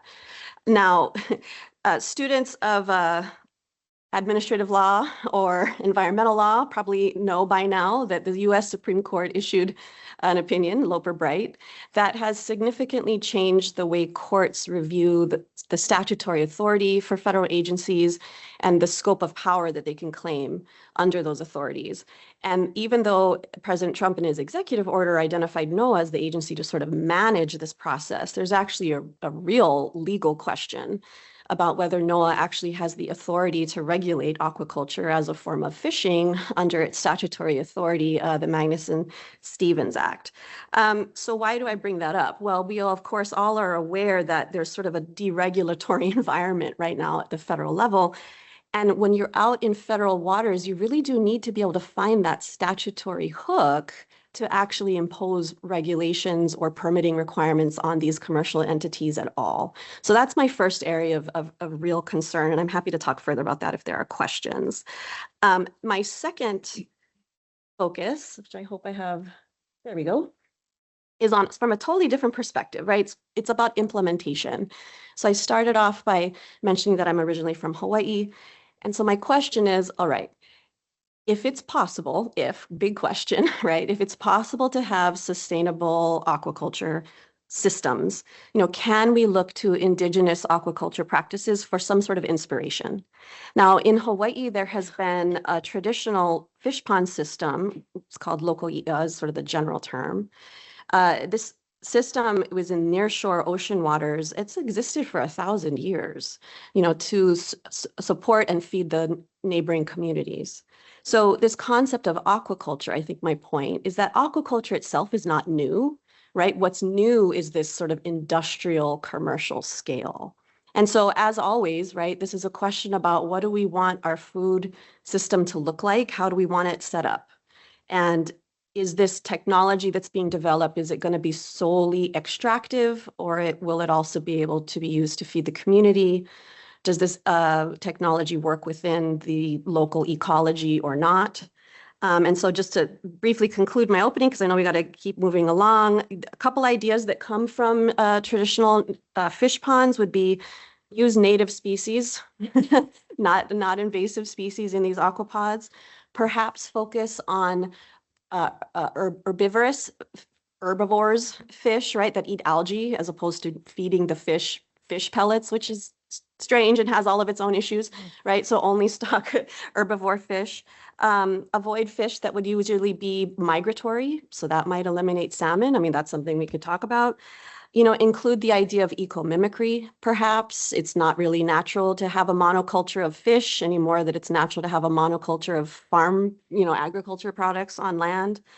And if we're worried about sediment falling to the ground, can we have them, in these pens, can we put oysters, can we put algae, the kinds of things that'll take sediment out of the water? So that's just a quick listing of ways I think it's at least possible to draw inspiration from the way things have been done in other ways for the last 1,000 years elsewhere. But I'll pause there. Thank you so much. Okay, next we have Dr. John Brawley from the University of Vermont, Rubenstein School of Environmental and Natural Resources. Prior to joining UVM, Dr. Brawley was an oyster farmer in Massachusetts and then a shrimp producer right here in Vermont. Dr. Brawley is the aquaculture specialist for Lake Champlain Sea Grant, where he provides outreach to Vermont and Lake Champlain basin aquaculture producers and policymakers. His scholarship explores novel approaches to land-based aquaculture systems, including new species and products. Thank you so much for being here, Dr. Brawley. Could you please share a little bit about your research and how you think about environmental trade-offs among different aquaculture systems? Certainly. Great to be here and see you all. I was online yesterday watching the panels yesterday, and I'm the one who came up with the question at the end, which confused everybody. And I'm not going to talk about that now. But hysteresis is the concept of irreversibility, which we'll all pretty much talk about in terms of aquaculture and interactions with the environment. I'm not a lawyer, but I was a political science major at UVM undergrad, so I'm almost there. Yeah, so what do? I'm a research assistant professor at UVM right now. I came to UVM after back to Vermont. I was an undergrad, like I said, at UVM, and I wanted to spend more time here. And at the time, 10, 15 years ago, I had an oyster farm in Duxbury, Massachusetts. So I had a wholesale business, and I thought, well, why keep driving oysters into Boston and dealing with that? Why don't I go to Vermont and have a huge carbon footprint by driving here every week? But I migrated here eventually and wanted to stay involved with aquaculture. My background is marine sciences and nutrient cycling and estuarine ecology. So I thought I'd grow shrimp in a dairy barn. So what I'll talk about briefly, I won't take 8 minutes, but is kind of the low impact part of the spectrum of aquaculture and some of the ecosystem benefits that actually come from things like shellfish and seaweed farming. So if we talk about that first, you're probably fairly familiar with how shellfish are grown. Oysters in New England are typically grown in the first 6 months in protective gear, which can be an environmental externality with debris. And then they're typically grown on the bottom for a year, for 18 months, and then harvested. A lot of people think that shellfish in the US are grown on strings, on ropes. I get that question all the time. But they're really grown on the bottom or in some, or floating gear, or on the bottom in protective environments. So the benefits of growing shellfish versus growing finfish in these pods is that you don't need to feed them. They're eating what's growing in the water naturally. They're actually extracting excess nutrients from the water. They have a net absorption of nutrients through collecting food, the nitrogen, phosphorus, and other elements that are in the phytoplankton, the algae that they're eating. And and most aquaculture creates habitat. So other species find refuge in the gear. And I'll talk about the negative effects of that as well. But so they're seen basically as a providing ecosystem services if done correctly with a low impact. Dredging up oysters will obviously be disturbing the benthic zone, the mud, and the ecosystem there. But like what I just said, they're extracting nutrients, they're providing habitat, and they're feeding people. However, oysters you don't go to the store usually and buy oysters. They're kind of a luxury food. So that's one way of looking at shellfish. Clams are grown on the bottom. They burrow in the mud and they have protective netting on top. But we're also providing the same types of services to the environment. Seaweed, very similar, grown on ropes, submerged lines. Seaweed is becoming very, very popular. Probably reading about that a lot now in Maine, in Canada. A lot of seaweed farming has been occurring for a long time in Asia and in Africa. But the seaweed is also removing nutrients from the water in areas where excess nutrients cause ecological problems, eutrophication. But there are problems with seaweed. We're bottlenecked. They're growing a lot of seaweed, don't know what to do with it because it has a short shelf life. It has to be processed and moved to an area of high demand, which is still growing here in the US. How am I on time? You're good. Yeah. Okay. So I'd like to discuss more about that. The regulatory process, the permitting process for my experience in shellfish has been, it's all inshore waters, it's all state. In Massachusetts, the towns are the licensing authority, but there are a lot of, it's fragmented. We're going to talk today about the fragmentation of the regulatory environment around aquaculture in the US. Growing shrimp in Vermont was interesting. The permitting process was a breeze because no one knew how to deal with me. I didn't fall under any kind of bin in Montpelier. But the Fish and Wildlife folks came and visited me, and they liked what I was doing, and they just wanted to see the health reports from the hatcheries. So that was quite easy. What I think we're going to talk, I'm glad you talked about the open pen and the regulatory pathways. We just were on a webinar a few days ago, about this fragmentation and in terms of permitting offshore in federal waters, any kind of aquaculture project. And look forward to talking more about that. So talk about fragmented. I was a little fragmented in this introduction, but it's great to be here, and there's so much to talk about. Thank you so much, Dr. Brawley. And our third panelist is Director Amanda Hitt, Director of Strategic Initiatives at Vermont Law and Graduate School's Animal Law and Policy Institute. Prior to joining the Animal Law and Policy Institute here at VLGS, Director Hitt served as a visiting fellow with the Brooks McCormick Jr. Animal Law and Policy Program at Harvard Law School. And before that, Director Hitt founded the Food Integrity Campaign at the Government Accountability Project, a nationally recognized initiative focused on whistleblower protection and food system reform. Director Hitt's work sits at the intersection of environmental protection and animal welfare, food safety, and worker rights. Thank you so much for being here. Could you please share a little bit about your work and how questions of animal welfare and worker rights intersect with aquaculture? Absolutely. So thank you, first of all, Andrew and VJEL for having me here.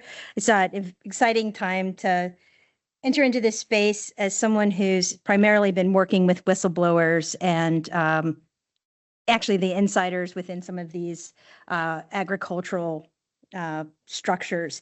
Aquaculture being a very new kid on the block, basically. So, strangely enough, though, throughout my 17 years, while primarily having worked on terrestrial animals, farmed animals, cows, pigs, chickens, I have had a couple of cases involving aquaculture, and none of them look like what you two are talking about. These are what I found myself getting involved in and representing clients in with some of the new technological stuff that's coming out, and it's pretty insane. And the tech is moving as fast as you would expect any tech to move, without, as we all share a through line, any real regulatory framework to guardrail that in. So the first one that case that I dealt with was actually a CEO of an aquaculture corporation, and he was going after another aquaculture corporation, and this is important. Hopefully, we'll have more time for questions to talk about it more. But the particular aquaculture company was using off-label reproductive drugs to enhance fish reproduction, and in that case, it was an offshore facility. So we can just imagine what would happen if there was large fish kills and those fish were just sort of dumped into the ocean, or imagine what would happen if they came into contact with wild species. But for today, I'll go into a little bit more detail and give you a case study about what was, it's actually this facility here, a terrestrial salmon operation in Indiana, where I had a whistleblower come forward regarding genetically engineered Atlantic salmon, fast growth salmon. And before we get started about his story, just to let you know a little bit about the role of the whistleblower. Everybody goes in the grocery store, you're bombarded with labels and safe and natural and just you name it. But to my mind, there's only one person who really knows what's happening when you go behind those labels and behind the fancy advertising, and that's the whistleblower. There are true eyes and ears in this space, letting consumers know what's really on their plate, and more to that point, where you have such loose regulations. To my mind, they might be the only way we know what's really going on in some of these, especially the facilities that I'm talking about. So moving on from that, what do whistleblowers give us? They give us this intersectionality. It's not just, oh, hey, I'm blowing the whistle on this one thing. They never blow the whistle on one thing. It's generally all of the externalities that'll get hit. So when I'm talking today, I'll go through the worker safety, the environmental safety, the food safety, and talk about animal welfare and how this one blower in Indiana came forward to speak to all of these. So one, according to this worker's disclosures and his testimony, he experienced several worker failures. So here we are in worker safety issues. Aerosolized hydrochloric acid leaks that produce toxic fumes, with employees reporting that they lacked proper safety data sheets and training on how to respond to exposure. Secondly, workers also reported unsafe chemical storage practices, including mislabeled containers, problematic, and the reuse of hazardous chemical barrels. Employees also described untrained staff operating heavy machinery and working in confined spaces without proper safety protocols. So when this employee, this fabulous whistleblower, blows the whistle on that, predictably, and I don't mean to be mean about the federal government, but sometimes you ask them for help and they just don't do anything. So predictably, this guy goes to OSHA and says, hey, this is crazy. We've got workers hurting themselves on this equipment, la-di-da. And then OSHA is like, well, we're super busy. And then he gets retaliated against. Unfortunately, he was not put in touch with a whistleblower lawyer, so he had suffered some consequences before he received help. So that was not my fault, but that did happen. He had some environmental issues as well. He reported containment failures within the facility. The fish were able to jump out of the tanks. Well, this is terrestrial, so maybe not too problematic, but we know it can happen. Contaminated tank water was spilled during facility incidents, and wastewater exceeded certain pollution thresholds on multiple occasions. That's your drinking water, all right? Well, you're not in Indiana, but you can imagine it's, aquifers. In one incident, there was roughly 15,000 gallons of contaminated tank water containing fish waste and fiberglass particles. That's from the tanks themselves. They have some particle problems, reportedly spilled inside the facility. So just imagining here, these are genetically engineered fish. Containment environmental safeguards would seem particularly important, but they didn't seem to be in Indiana. So moving on, food safety. The report also raised questions about the product quality and consumer safety, including deteriorating fiberglass tanks, we mentioned those, that may have introduced particles into the water, elevated ammonia and nitrate levels, and disease outbreaks that reportedly killed significant portion of the facility's initial fish stock. By the way, in fish, you really don't know what your startup cost of fish life is going to be because you're practicing, you're learning. So lots of fish die in these sort of initial setups of these facilities. The whistleblower also alleged that this is important because this is the story of my life, that when this facility gave tours to people, everything was staged and temporarily they improved all the water conditions to hide the fish mortalities. So this is very common. There's usually a showcase facility, a showcase farm that tourists and investors get to see, but it's not the reality that the whistleblowers see every day. And lastly, to the animal welfare issues, which we'll have some time to go into further, hopefully through questions and later on in the conversation. He described that there was extreme overcrowding in the tanks and massive disease outbreaks. He also reported that fish were sometimes killed in improvised methods. And so these include stomping, hammers, striking the fish against the tank instead of using the standard stunning procedure. So some problems there, like a little lack of oversight, nothing there to protect the fish, by the way. These allegations raise important questions about how animal welfare is monitored and how it's enforced inside the aquaculture operations.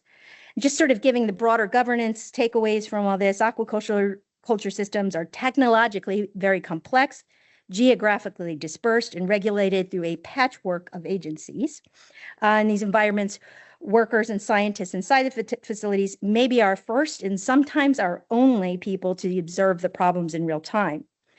Aquaculture is often described as the future of seafood, but cases like this remind us that the future of aquaculture will depend not only on technology, but also in transparency, oversight, and the people inside these systems who are willing to speak up when something goes wrong. Thank you so much. Why don't we get into this like patchwork regulatory system? We have NOAA that is apparently responsible for some, according to the executive order. The USDA is responsible for catfish, I believe. And then it's kind of up in the air. There's also a National Aquaculture Policy Act, or Yeah, so I can start, and then I'm sure there's more everyone can say about it. So as everyone's already sort of suggested, because there's so many types of aquaculture, because there's so many species that might be grown and harvested and such, the regulatory scheme is extremely regional, right? Depending on whether the aquaculture is happening in freshwater, whether it's happening on land in tanks, whether it's happening in the ocean, and then further still, whether it's happening in state waters in the ocean or purely federal waters in the ocean. So it's really hard to sort of say these are the entities that are in charge. But as sort of as a broad brush, if you're at least, starting outwards and moving in, right? If you're out in the ocean, you're going to have the Army Corps of Engineers going to need to issue a permit. The Coast Guard might be involved because these are navigability issues. The U.S., let's see, USDA, all the food agencies are going to be involved in the sense that, if it's being grown for ultimate human consumption, it's going to be regulated that way. And then NOAA, to the extent it still has the authority under the Magnuson-Stevens Act, then it would be involved in permitting and analyzing the impact on sort of wild fish stocks and things like that. When you get inshore, there's the Coastal Zone Management Act, so there needs to be some consistency with state coastal laws there. If you're actually in state waters or on state land, and of course, in addition to wherever the federal government might interact or intersect, I should say, you're going to have whatever sort of leasing laws or other permitting requirements that the state agencies would have. So you really have to look at, what kind of species are you talking about and what geographic range is it happening under. Now, you mentioned whether there's sort of ever been a national aquaculture. Well, so in the 80s, Congress passed an aquaculture act, and it sort of has done nothing ever since. Basically, the act itself was sort of aspirational. It didn't really empower agencies to implement any regulations. So it has essentially sort of done nothing. I'm happy to pause there and let you add in, or I can keep going forever. So maybe anything else to add? Or? Well, yeah, I mean, it's a jungle of pathways to go through. So the sustainability of the industry is also at risk due to the time it takes to get licensed properly. Europe has been doing pretty well compared to the US. If we could learn from what Europe has been doing, that'll make the pathway a lot easier. But it's very confusing and scale is a big deal as well. So small farms, usually not a lot of pushback from, there's not a lot of NIMBY going on perhaps versus large scale farms. So the process of getting licensed or permitted, going through all these agencies can take years. And large operations like the ones that you're seeing on the screen, some of them just die on the vine. They just can't make it, despite their efforts to be in compliance with all the requirements. Yeah, and I think one thing I'll add too for context for those of you who might not have thought much about aquaculture up until now is just some basic statistics. I don't have the numbers but in front of me, but the general statistics are pretty well established by now. Something like 80% of the fish that we eat in the United States is imported. So, if there's a question about like, do we even need to be doing this? Well, I suppose that's a big sort of moral question, philosophical question. Do we even need to eat fish, et cetera, et cetera? But to the extent we currently are eating fish in the United States, the vast majority of it comes from overseas, where of course we don't really have much control at all on how they're treating the animals there or the bycatch or anything else. Because aquaculture is becoming such a booming industry right now, the statistics are something along the lines of that 80% we import, something like half of that is from aquaculture and from other countries like China and Indonesia and things like that. So, how much do we want to have control over the type of food we're eating is, I think, an important question. And then if that's something that we as a society sort of want to be doing, the regulatory gaps really need to be filled. NOAA, for example, there could be a quick fix to the NOAA statutory authority, which would be to amend the statutory definition of fishing to include aquaculture. There, done. But right now it's not. And that's NOAA lost that case in the Fifth Circuit. The Fifth Circuit said the definition of fishing does not include aquaculture. NOAA can't regulate it. So that's where we are right now in the Gulf. And that what you said in the beginning about we have no oversight of how fish or shellfish are grown overseas, that leads to the discussion of certification. So there are several certification programs, ASC, BAP, for example, that have fairly stringent requirements for animal welfare, for the environment they're grown in, and their best management practices. And when they're going through a certification program at least gives us a little bit more assurance that there's been a third party that's evaluated the source of that seafood. I think it just to add on to from a consumer protection space or consumer interest, you don't really know what you're eating, and that's problematic. The genetically engineered, how are you notified? Does a restaurant have an affirmative obligation to say you're eating genetically engineered salmon? Do we have a problem eating genetically engineered problem, or does it just sound creepy? I don't know, but I would like somebody to show me the research on that. And then you got to say it, folks. This is the animal perspective. You are right. They fail all the time, especially US giant mega aquaculture stuff. And a lot of fish are just practiced on. They don't serve any greater purpose than to serve a already failed paradigm. And when you juxtapose what the US is doing compared to the light years ahead of us, the decades ahead of us that China is on some of these larger aquaculture facilities, where that at least they address these externalities. It's like, it feels like the US is like the Kramer walking into the scene of Seinfeld. I got an idea, and it's terrible for everybody. Yeah, exactly. You nailed it. Yeah. It's not working, and it's certainly not working for animals. To the sort of scale issue, do you all think that aquaculture policy should prioritize sort of smaller local systems, or at the risk of recreating industrial agriculture in the ocean, is large-scale industrial aquaculture necessary to meet the global demand? Well, through my experience, I'm coming to the realization that that farming fish should be more of a local or regional scale in terms of the impacts that it would have, that activity has on the environment, the externalities that we talk about, but also the sustainability of the industry itself. Over and over, you'll see large scale VC-backed enterprises start up, and 2 years later, they're gone because they're putting too much capital in. They're assuming high survival, low mortality, and a huge price for their product because they're so great. I grew this, $20 a pound, and that there's going to be demand and no competition. So what I've learned is growing incrementally from the industry side, I'll say, is the safest way to ensure survivability and have people who know how to farm correctly, not someone quitting their hedge fund job and deciding to come up with $40 million to grow a big pen.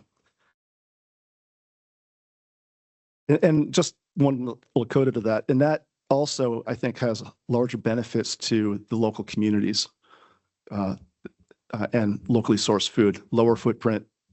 People are more engaged with the farms, how they're actually growing, and the whistleblowers. Everyone kind of knows each other in that scale. Sure do. Do I have the clicker? I have some thoughts, but if you want to go No, first. no, go for it. Okay, so I'm going to attempt to go backwards. Nope. Okay, forward. There you go. Okay, so I'm going to, this is something that it's a conundrum, and I've been trying to think through it, and I certainly don't have the answers yet, right? But I've been thinking about it for a couple years now, which is, so returning back to this picture, so which is obviously not the same thing as an industrial scale sort of aquaculture situation, but these are not small, areas. In Hawaii, these types of fish ponds, they still are, but there's just fewer of them now. They're considered really an extension of the land management plan. They're sort of intellectually and emotionally sort of considered part of the land that they're adjacent to. And it's part of a sort of a sustainable food production unit of land. Now, there used to be around Hawaii hundreds of these. And of course, most of them are gone now for a variety of reasons, mostly including, hotel development on the beaches and single family homes and things like that. So, even if we wanted to go back to a system like this, I'm not actually sure it's possible because the geography has been altered too dramatically. I'm part of a nonprofit organization that's working to enhance some of these where possible. And I think there's a lot of there's a lot of optimism and we're all very encouraged, but I don't think it's realistic that it at this point would be able to provide the supplemental sort of protein needs of the neighboring community, right? So one of the things I'm trying to think through is there a way to have these offshore aquapods sort of fill the function of what these nearshore fish ponds used to? And if so, is there a way to do it in a sustainable way?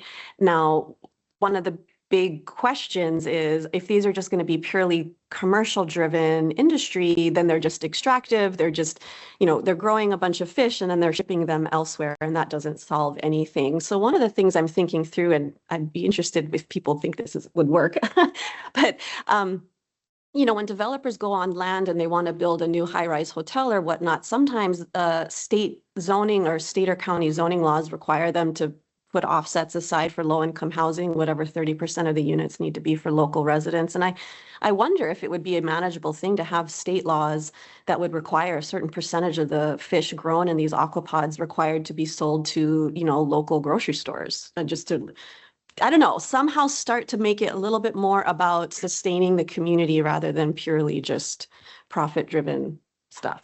I don't know, something I'm thinking through.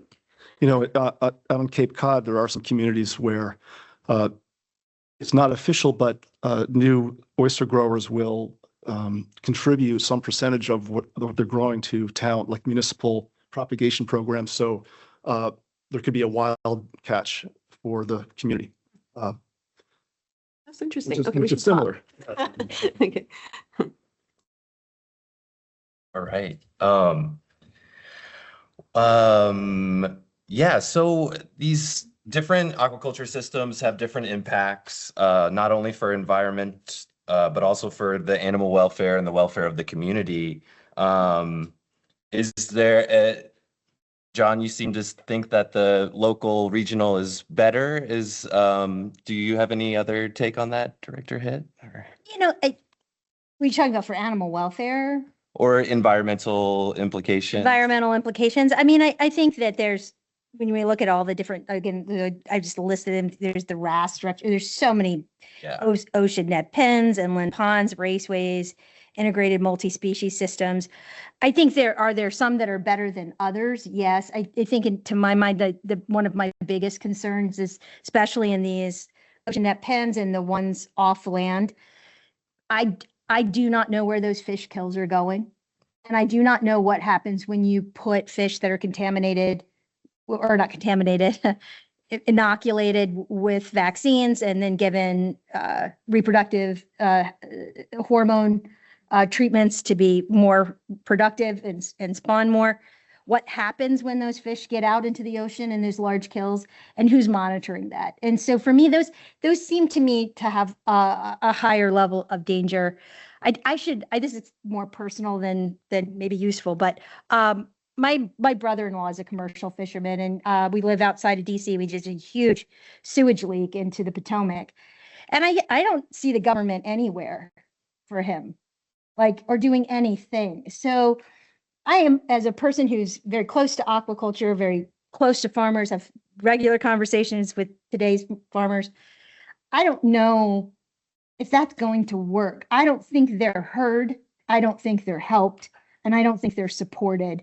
And so that I'm concerned that we have this ideal that we're going to empower, local fishermen, but I have not really seen that play out in larger scales. But you've had some success locally with your shrimp. So, yeah, it's not a good place for farmers or workers, really.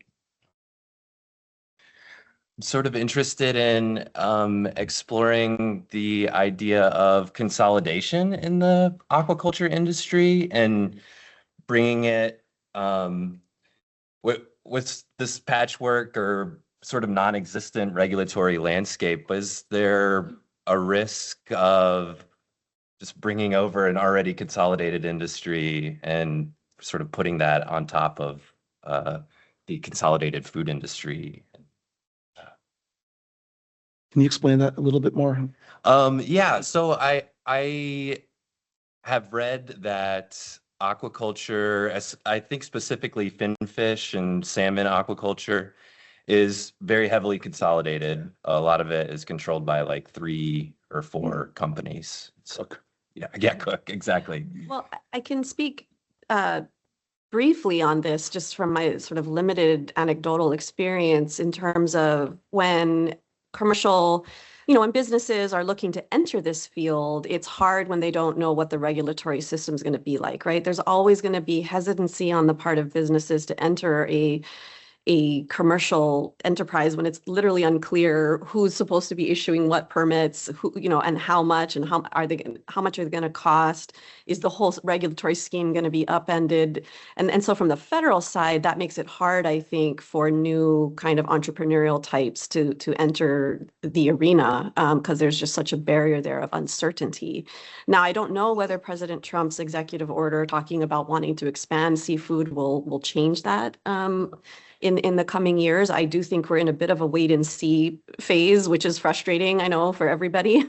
I do, though, want to sort of reiterate that I think it's hard to say anything generally about aquaculture, right? It's just too different. I mean, the people who enter algae farming and the people who enter, shrimp farming, who do salmon farming onshore, who do, farming of Almaco jack 10 miles offshore, they're just not the same people. There's not the same technology, there's not the same regulations. And so one of the things that I find fascinating, but that's also kind of hard to communicate, I think, is just how different it all is. And it sort of doesn't make sense, in my opinion, to lump them together. And so then it's sort of hard to talk about it in that sense, right? You kind of have to say, okay, we're going to talk about this particular type of fish farming.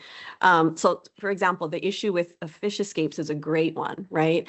We still need more research on this for sure. I will say what we do know is that it's very different if fish escape a pen, half a mile from shore versus if fish escape a pen 10 miles from shore.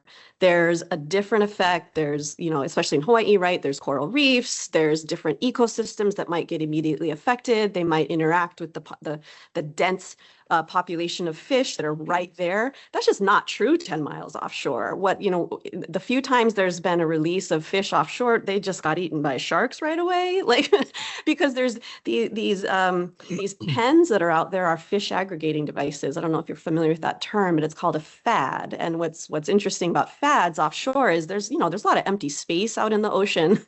And so when there's anything floating in the water, it tends to attract sharks and other fish. And so what's happened, at least anecdotally, for the far offshore stuff, is that the fish escape and then they're just immediately eaten. So then I don't know what to say in terms of does it matter if they escape? It certainly does to the people who are trying to make money off of them. But I actually just don't know. I don't think we know the answer yet in terms of whether it affects the biology when we're talking that far offshore. You have more to... I would like to talk a little bit about the consolidation issue, because I think that's where we see a really nice parallel with broiler production. So chickens bred for food, not for laying eggs.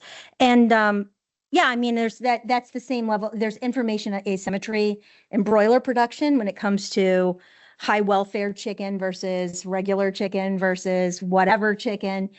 Consumers just don't know enough to justify that buy. It's very different from saying you wanted a, in the 80s, did you buy a Dodge Aries or did you buy a Volvo? It was very clear that what you were getting when you bought the Volvo, but it is not clear what you're getting in broiler production. I think it's safe to say, and I'm actually speaking directly to animal welfare at this point, that you would not have a real awareness of how that fish's life was better or worse than any other fish that was farmed. And to just really, shine a light on that, there are 22 species of farmed fish, vertebrate farmed fish, right? That we, roughly, and they cross 8 different taxonomic orders, and many of them have different welfare needs across their lifetime. I attended a panel at NYU, and they suggested to create an animal welfare, plan for that would take 10 to 15 years just to figure out what those fish needed to create a higher welfare fish or create welfare at all. And one of the things we, had the pleasure of talking about before, the baseline welfare that they'll all start off at, but they'll fight for that 1 inch more, is just, stocking density, medication, and feed, which is what is necessary for production output, not necessary for healthy or high welfare fish. So that's just what we're doing ultimately, is creating a marketing opportunity for these companies to do that one extra thing. And with our lack of knowledge, we'll pay more for it. And when they're consolidated like that, it is very easy for one company to own all of those levels of sub-brand. So you're not it's an illusion of choice. It's not meaningful or real. And I think animal welfare really shows that. There is a consolidation happening in the Northeast right now in shellfish, in oyster aquaculture.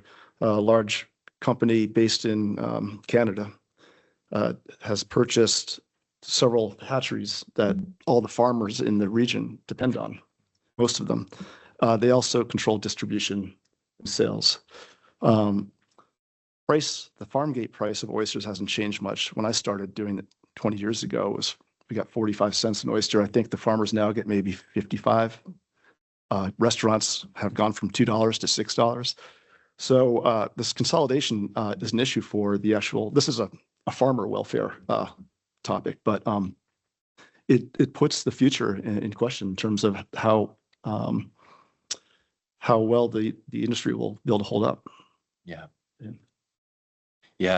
It brings up this idea of foreign ownership, and that's something that Justice Roberts talks about in Loper Bright, sort of right at the beginning. He's talking about the impetus for the Magnuson-Stevens Act and saying that it was because foreign vessels were dominating the fishing industry. And so, it sounds like there's maybe a risk of foreign ownership in the aquaculture industry too, and maybe that could be the impetus for some sort of national policy. Yeah, well, just on that point, I've been thinking about this a lot since COVID, really, since 2020, when all of the supply chains sort of got all wonky. And again, because I have a perspective of being from Hawaii, where we import so much of our food. But the reality is that as actually most US states import a significant amount of their food. And so, again, it's sort of a policy question as well as a cultural and ethical question, which is how much do we want to be setting up a system where we could sustain ourselves if need be, or at least if not ever fully sustain ourselves entirely, then, bring it up a little, right? So we're not importing 80% of our food. Maybe we only import 40% or 50%. Then that has to happen somewhere. That's going to require some sort of economies of scale. I just don't think that can happen otherwise. Personally, I just have never seen it where that can happen, where everyone has a garden in their backyard. That's not how we're going to become personally entirely sustainable as a country. So there will have to be some economies of scale, but I absolutely think that has to be done in the right way. And I'm really concerned that it's just sort of taking off on its own from a commercial standpoint without the necessary regulation. Yeah, so this question is for you, Professor Turchan. If you could change one thing about the current legal or regulatory framework governing aquaculture in the United States, what would it be, and what impact do you think that change would have? Well, so the great question. Of course, it's kind of impossible to answer because I don't think there's one silver bullet solution to this. I do think that at this point, we need sort of tangible, realistic solutions that can actually be accomplished at the federal level, because Congress is self-collapsing. I don't know. Congress is doing nothing. But what I think would be, at least seems like a relatively low-hanging fruit for Congress, would be to, as I mentioned, amend the definition of fishing under the Magnuson-Stevens Act to just put aquaculture in there, because NOAA is already, it's already ready to go to sort of be the one that's, if not managing it, at least being the point person for it. It has the expertise. It's the agency we have that's the closest to having the expertise needed for marine aquaculture. NOAA was already on its way to doing this. It had a full-on aquaculture plan for the Gulf. It was starting to implement permits. I mean, it maybe wasn't perfect, but it was they were ready to start, and then the Fifth Circuit, the lawsuit came out, and the Fifth Circuit declared them unable to have that authority.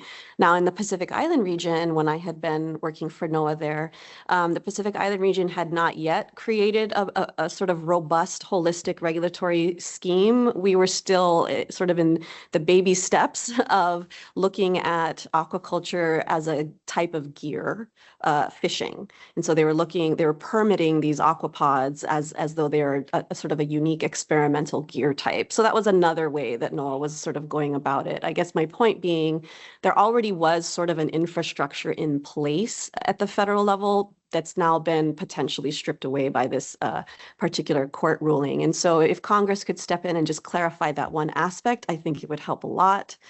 Of course, though, you know, a lot of these, especially these, like the picture of the salmon that was just up there, that's taking place on land, which means the states have a huge role to play. And all 50 states are going to be different. They're going to have their own regulatory systems. There's going to be different values placed on different types of fish. I will tell you, there's huge controversy about salmon. Nobody seems to care about tilapia, right? So it sort of just depends, again, what it is you're talking about. Yeah, thank you. And for you, Dr. Brawley, what is one issue or question about aquaculture that you think policymakers and scholars should be paying more attention to, but aren't?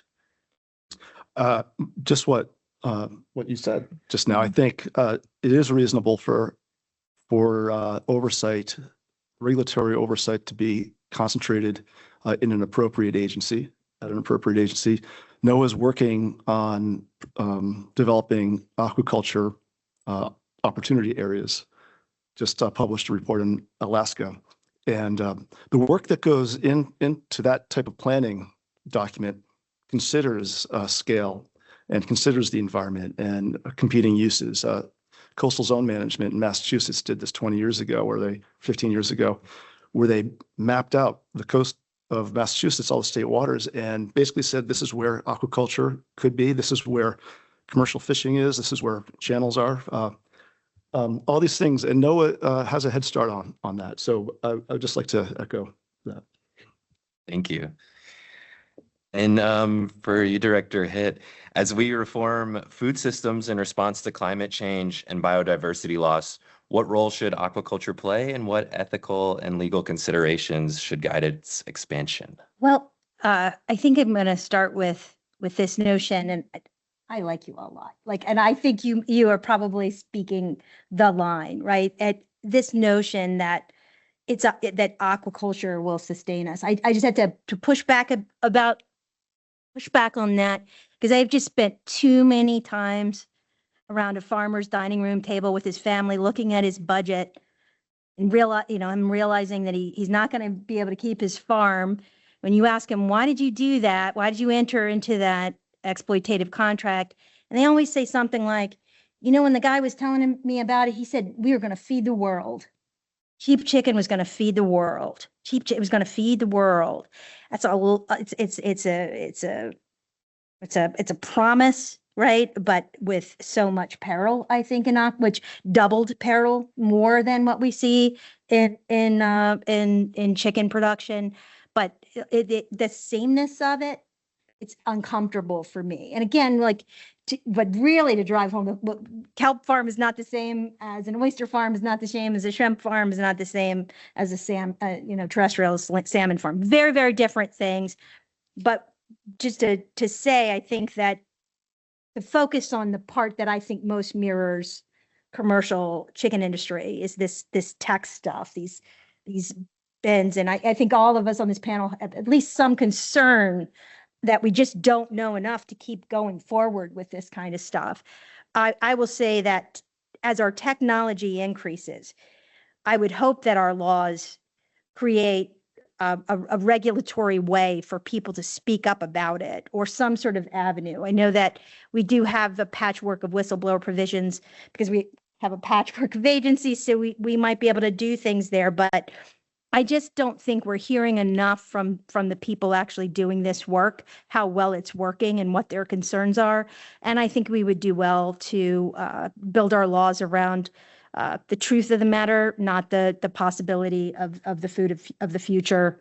And to that end, I just sort of point out that, I wish I'd gotten the publication so I could cite it, but as I understood it, the big Trump, there was a brouhaha where Argentina sold a bunch of soy to China.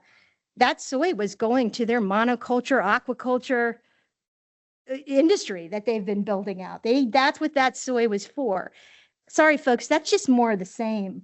Intensive monoculture, glyphosate, huge animal deaths, huge loss of animal habitat. This has got planetary impact. If you're doing more of the same and expecting something different, then I think we need to stop and just really think this through. All right. And with that, we're going to open it up to the audience to get your all's questions. I think there's some mics being passed around here.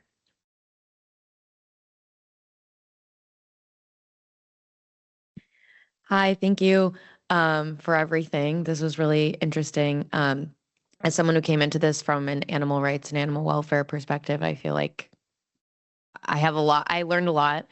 And I'm just curious, I know we talked about the aquaculture that's in the oceans that's, far out into the oceans.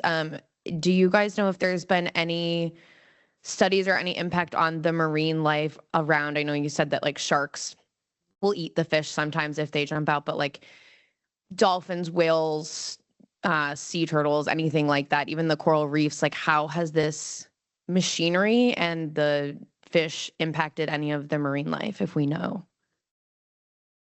I can start with that. I can start on that one. That's a great question. I do think that, and first I have to say that I think what this panel is wonderful because it shows so many different approaches and perspectives in what's really just sort of a new and developing issue, right? And how many different ways to sort of come at it.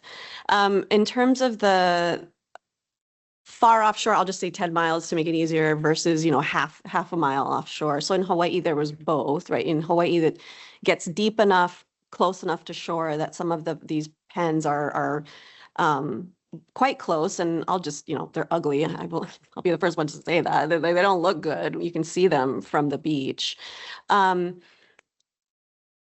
my knowledge, there's not been yet significant amount of documented evidence of what is happening to sort of the near shore reef. They are still fish aggregating devices. You do tend to see other fish kind of, what is this? And kind of swirling around them. One of the issues with the offshore, of course, is you have increased vessel traffic, right, to get to and from that pen. But, there's so much vessel traffic already that one of the issues that actually came up when there was lawsuit about these offshore cages under the NEPA analysis is that it was hard under a NEPA analysis to analyze the relative impact of the increase in vessel traffic when there's already tour boats and sunset cruise lines and the Matson shipping containers going by. It's still quite controversial, so I don't want to say that it's been resolved by any means. I will say that the challengers have had a hard time under NEPA, at least, showing that it's more significant, for example, to the ocean than like an oil tanker going by, which are already allowed to be there. So it's hard to kind of isolate to the extent that you're asking about right around these pens, because you can't ignore what else is already right there. I will say there's been a controversy among the local fishermen who do more subsistence fishing, but they don't all agree. So some of the subsistence fishermen are very against it. They think it interferes and it changes potentially the sort of swimming behaviors of the fish they're looking for. Others really like it because it's a fad and they say it's easier now to find fish. So again, this is an area where it's just a lot of different perspectives on the exact same question. Do you want to add anything?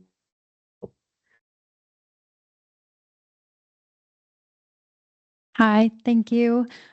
So coming from the perspective, I guess, being like the typical salmon person, I should pay more attention to tilapia, but and having just read Salmon Wars, I think that this description of what it could be was very nice, but it doesn't seem like we're on the track to becoming just putting commercial like food production into the ocean. It seems like that's what it is. I mean, we really didn't speak to the environmental impacts of like the mass die-offs and the eutrophication and dead zones that results from like salmon farming and like the disease outbreaks that impact native wild fish. And I was going to ask like what you think the best solution is for regulation. And you said NOAA. Do you think that NOAA is like we can rely on that to stop this? Because it's very like concerning from my perspective and seems like a huge issue that needs to be stopped. Like I don't see this going in a good direction. Is that for me? Yeah. Thank you for that question. Well, so I think there's two different responses. Well, maybe I'll just stick with one. Looking less at the regulatory angle to the question and more to the implementation, is it a good idea to do it? So myself, this is just me speaking for myself personally. I think pulling from the practices that in traditional Hawaiian fish ponds, we wouldn't do salmon.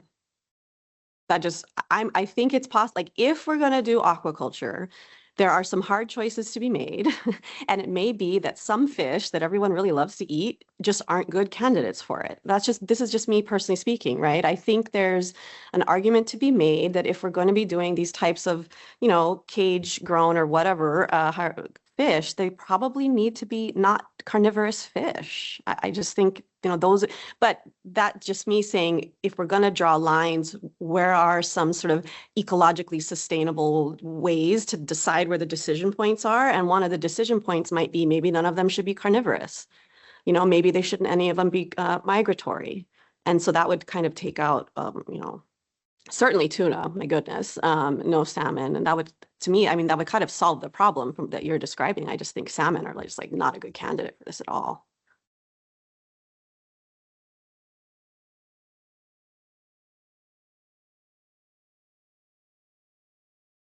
Hi. This actually kind of is thanks for giving an intro, Abby, or lead into my question. So what, I don't know if Dr. Browley is like the best one to answer this, but in looking at a lot of different angles, including the footprint that goes into actually feeding aquaculture species, also, with the migratory aspect, like thinking about animal ethics in terms of I don't know, I don't know much about oysters, but I assume they don't go anywhere. And if you're thinking about, farming salmon is just incredibly, so many reasons that for animal ethics, it's bad. Sorry, I'll get to the question. What are the best species and how can you actually develop the market for that? The species that are non-migratory, aren't carnivorous. Is there a path for aquaculture using species that, but then there has to be a market for it, and everyone wants salmon. Right. It's everywhere. Well, first of all, my oysters were very happy.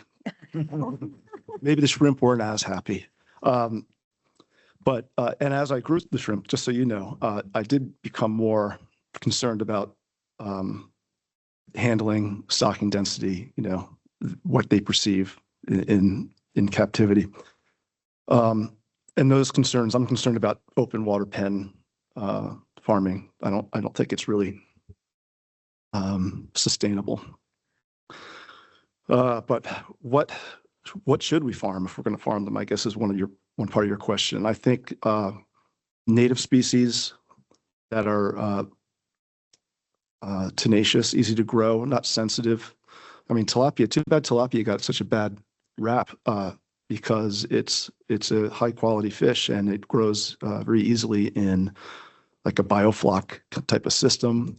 They have they do very well. As you get to larger species, it's problematic. the idea of growing bluefin tuna is kind of wild.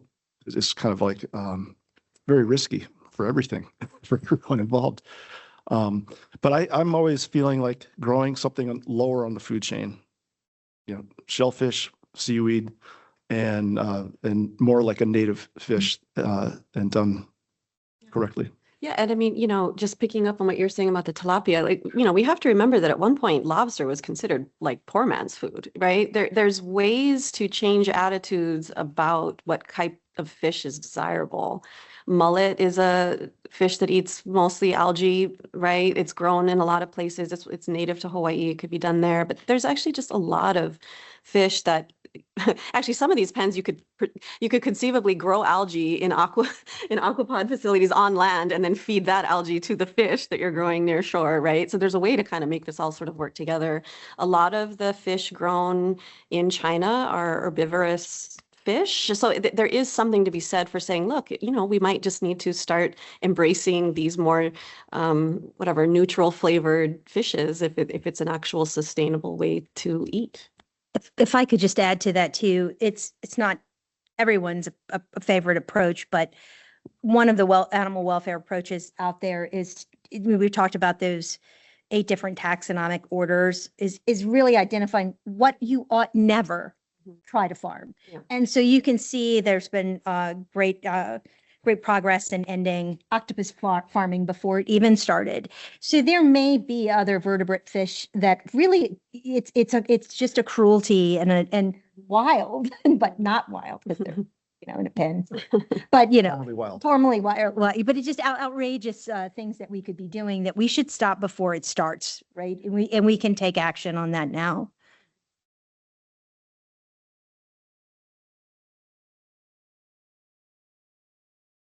So going back to you suggesting like farming native species, do you think that could maybe lead to collaboration with environmentalists who are trying to restore just native fish stocks, like using maybe marine protected areas? Because I mean, we could really just help like the environment restore itself by protecting parts of the water. And I mean, they can grow themselves. So I'm wondering if that could lead to maybe like collaboration between like restoration, environmentalists, farmers. That's sounds so nice. I mean, I personally think that's certainly a possibility. It's been done before with land-based animals, right? Where if you want to, some folks are interested in sort of rehabilitating them more for a market. Others are interested in rehabilitating them to reintroduce to wild areas. It's been done before. I mean, I think as this conversation is showing, there's still a lot of sort of conflicting opinions about what the best direction to go in all of this is, but I personally think it's a possibility, especially if it's focused on native stuff. Go ahead. Yeah, and what's that movie, The Biggest Little Farm? Have you seen that? Yeah, where this couple took this arid land in California and integrated multiple species that complemented each other. The geese ate the snails that were eating their crops, and then and anyway, it goes on and on. But and there's also integrated multi-trophic aquaculture that's being developed more and more. I have colleagues in New Hampshire that are growing steelhead trout in a pen, but they're experimenting this by growing kelp and mussels along with the fish, which is called an aquafort. It's interesting if you ever get out there and check it out. They call it the aquafort. I don't know. Okay. I think that's a NOAA funded project.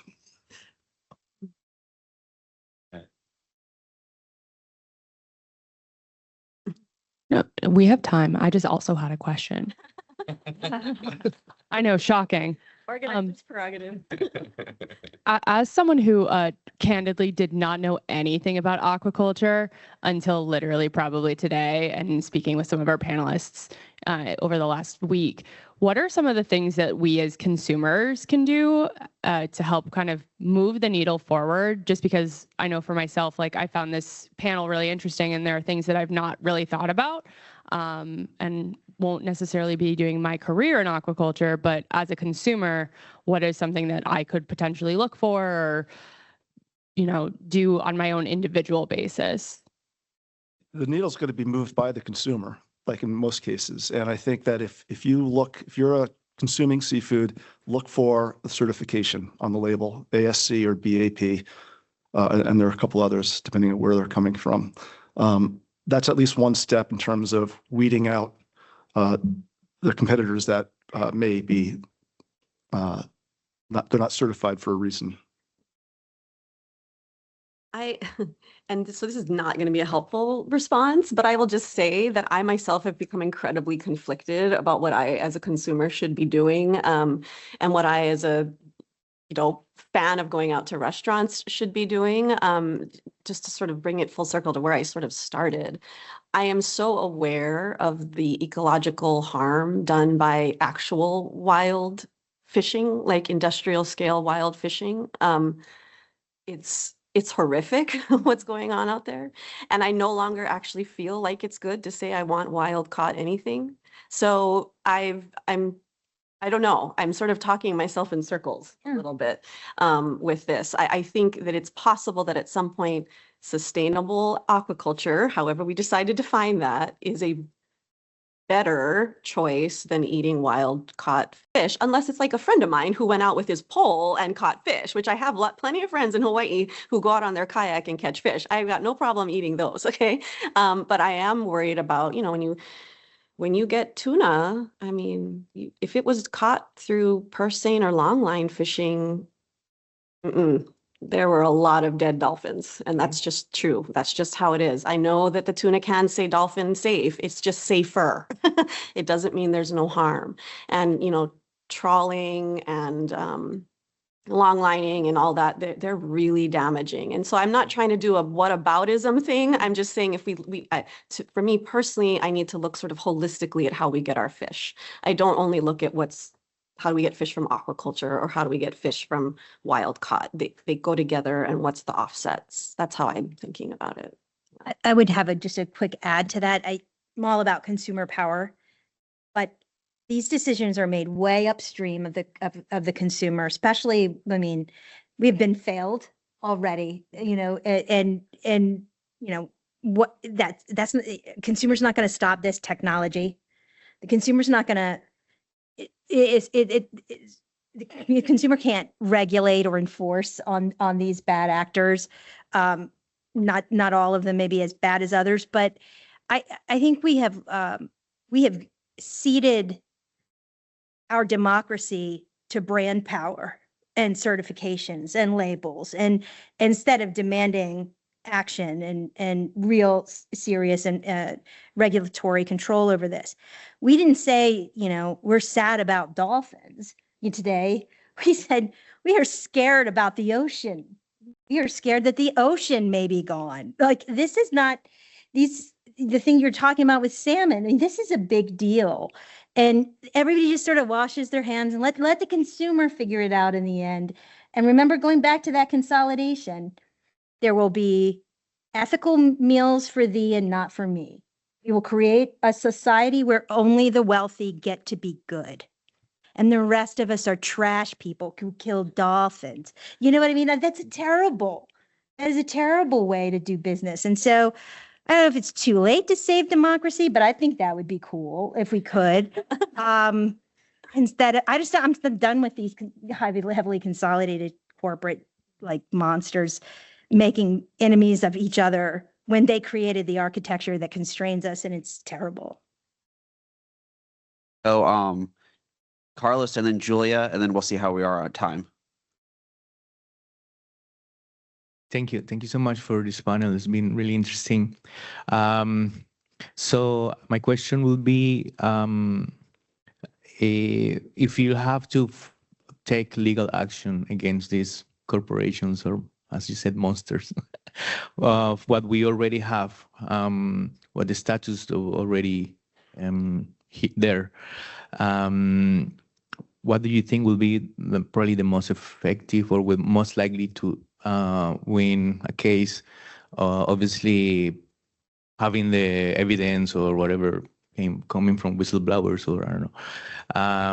And I was thinking, what about criminal status? Do you see applying to also the animals that are in these facilities, or you think maybe environmental actions or consumer protection or fraud acts, or I don't know. I would like to know what would you use to hurt them? You want to start with the Jones Day school of, I mean, I'm very like one of those people. If all you have is a hammer, all you see is nails.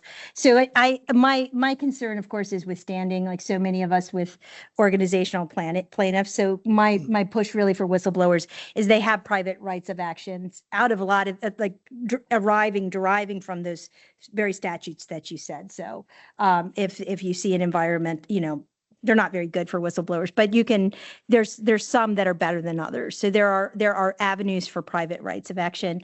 I would defer to you, but you're not a lawyer. You said that. But Play one right here.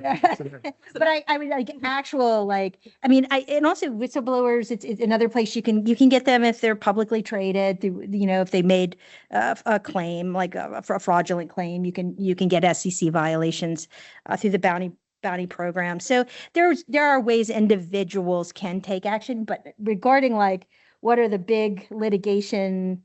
Yeah, I mean, I think the big litigation stuff, I don't actually think there needs to be anything new. I think there's the infrastructure already. I mean, the existing nonprofit organizations are already very keyed into this. They're already interested in suing for bad actors as they see them, right? And I think I agree with you that democracy is in a major bad place right now. I'm not ready yet to concede that there's no place for governmental regulation. I still have more confidence there. So on that point, what I would say is there's already tons of laws on the books against most of the violations we've been talking about today. The question is enforcement.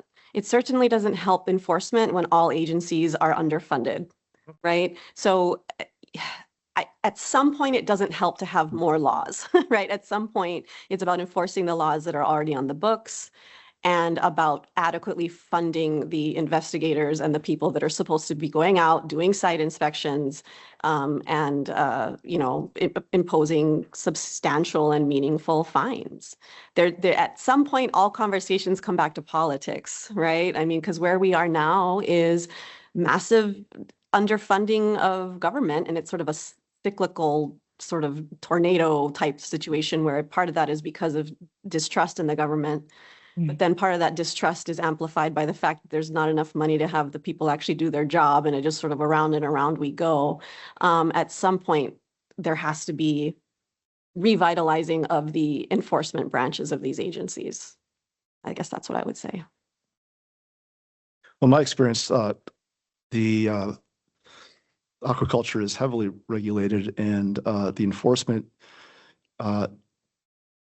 is regular. There are regular inspections for food safety, for operations.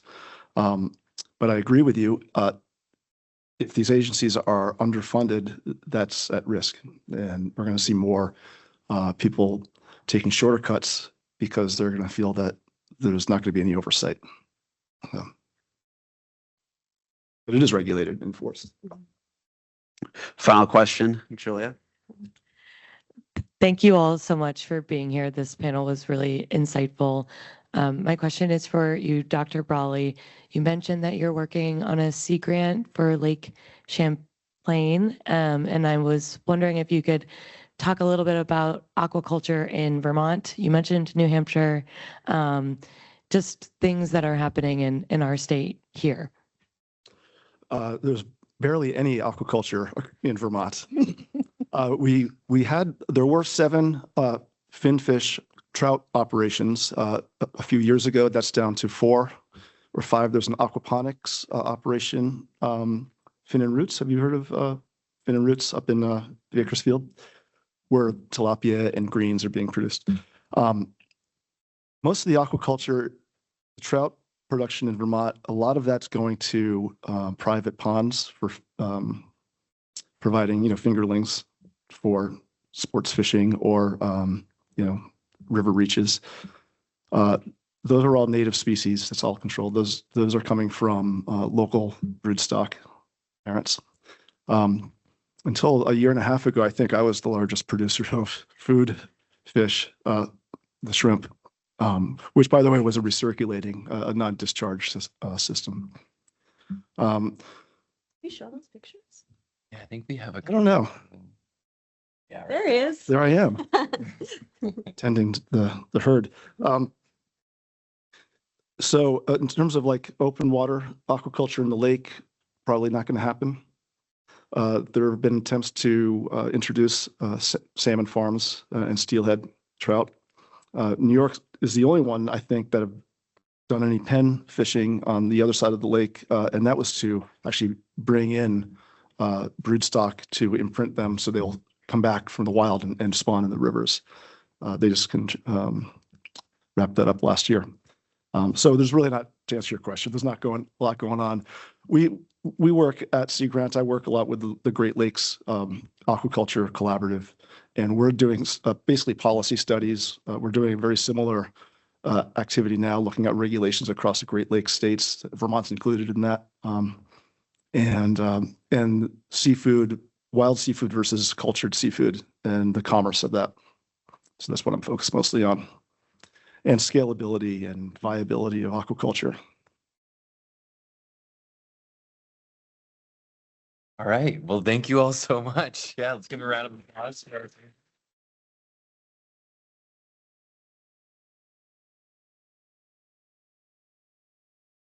Amazing. Shall we leave? Yeah. No offense. I also like my symposium co-editor, you know, if they could join me.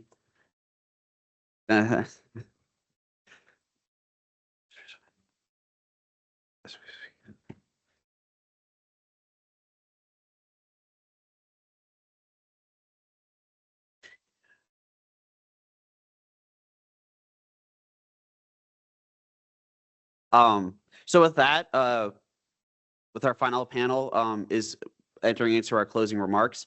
And so ultimately, I hope within these past 2 days, going back to what originally Todd Howland said, in the keynote speech about this idea that at a fundamental level, throughout all these panels, you've heard about, the sort of a conflict, but it's a intertwined conflict. It's not as just simple as like one or the other. There's a right solution or a wrong solution, or there's someone who will always disagree or will always agree on an issue that is not as binary as often presented.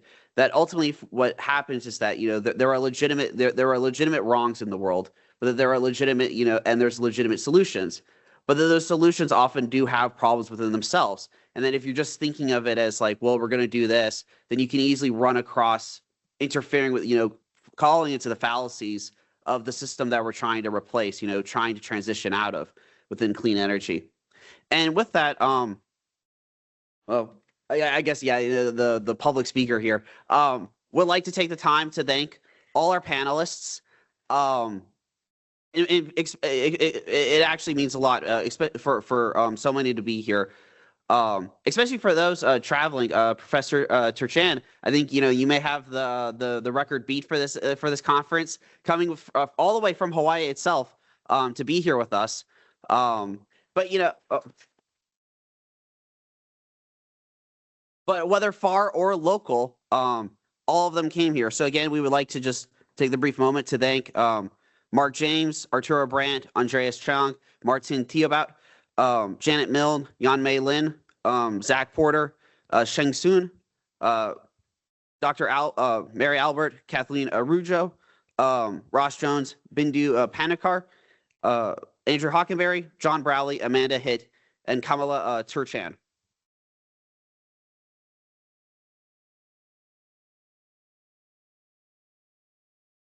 I'd also like to take this moment to thank, we would like to thank Emily Dwight, the administrative editor for the Vermont Journal of Environmental Law, for the journal. Emily was extremely instrumental in setting up a lot of the behind the scenes logistics for getting our panelists here, as well as, for the food that we all enjoyed. A lot of those more substantive acts. I also like to thank IT, Brian standing strong for both events, but also, but I also saw, Bill, I think he was around setting up, building and grounds for making sure everything was ready. And then Lauren and Molly in marketing, make sure we have all the materials. It really, takes the school coming together. And with that, especially also for all of you attending today and yesterday, this means a lot to both of us. Yeah, and we're really glad that you were here. And I think Kelly will have also some remarks to make as editor-in-chief. Isabel. Just one quick thank you to Joseph and Isabella Marie for putting on such a wonderful event. And yeah, a little round of applause for them. A wonderful job. Thank you so much. And we hope to see you guys next year. Thank you.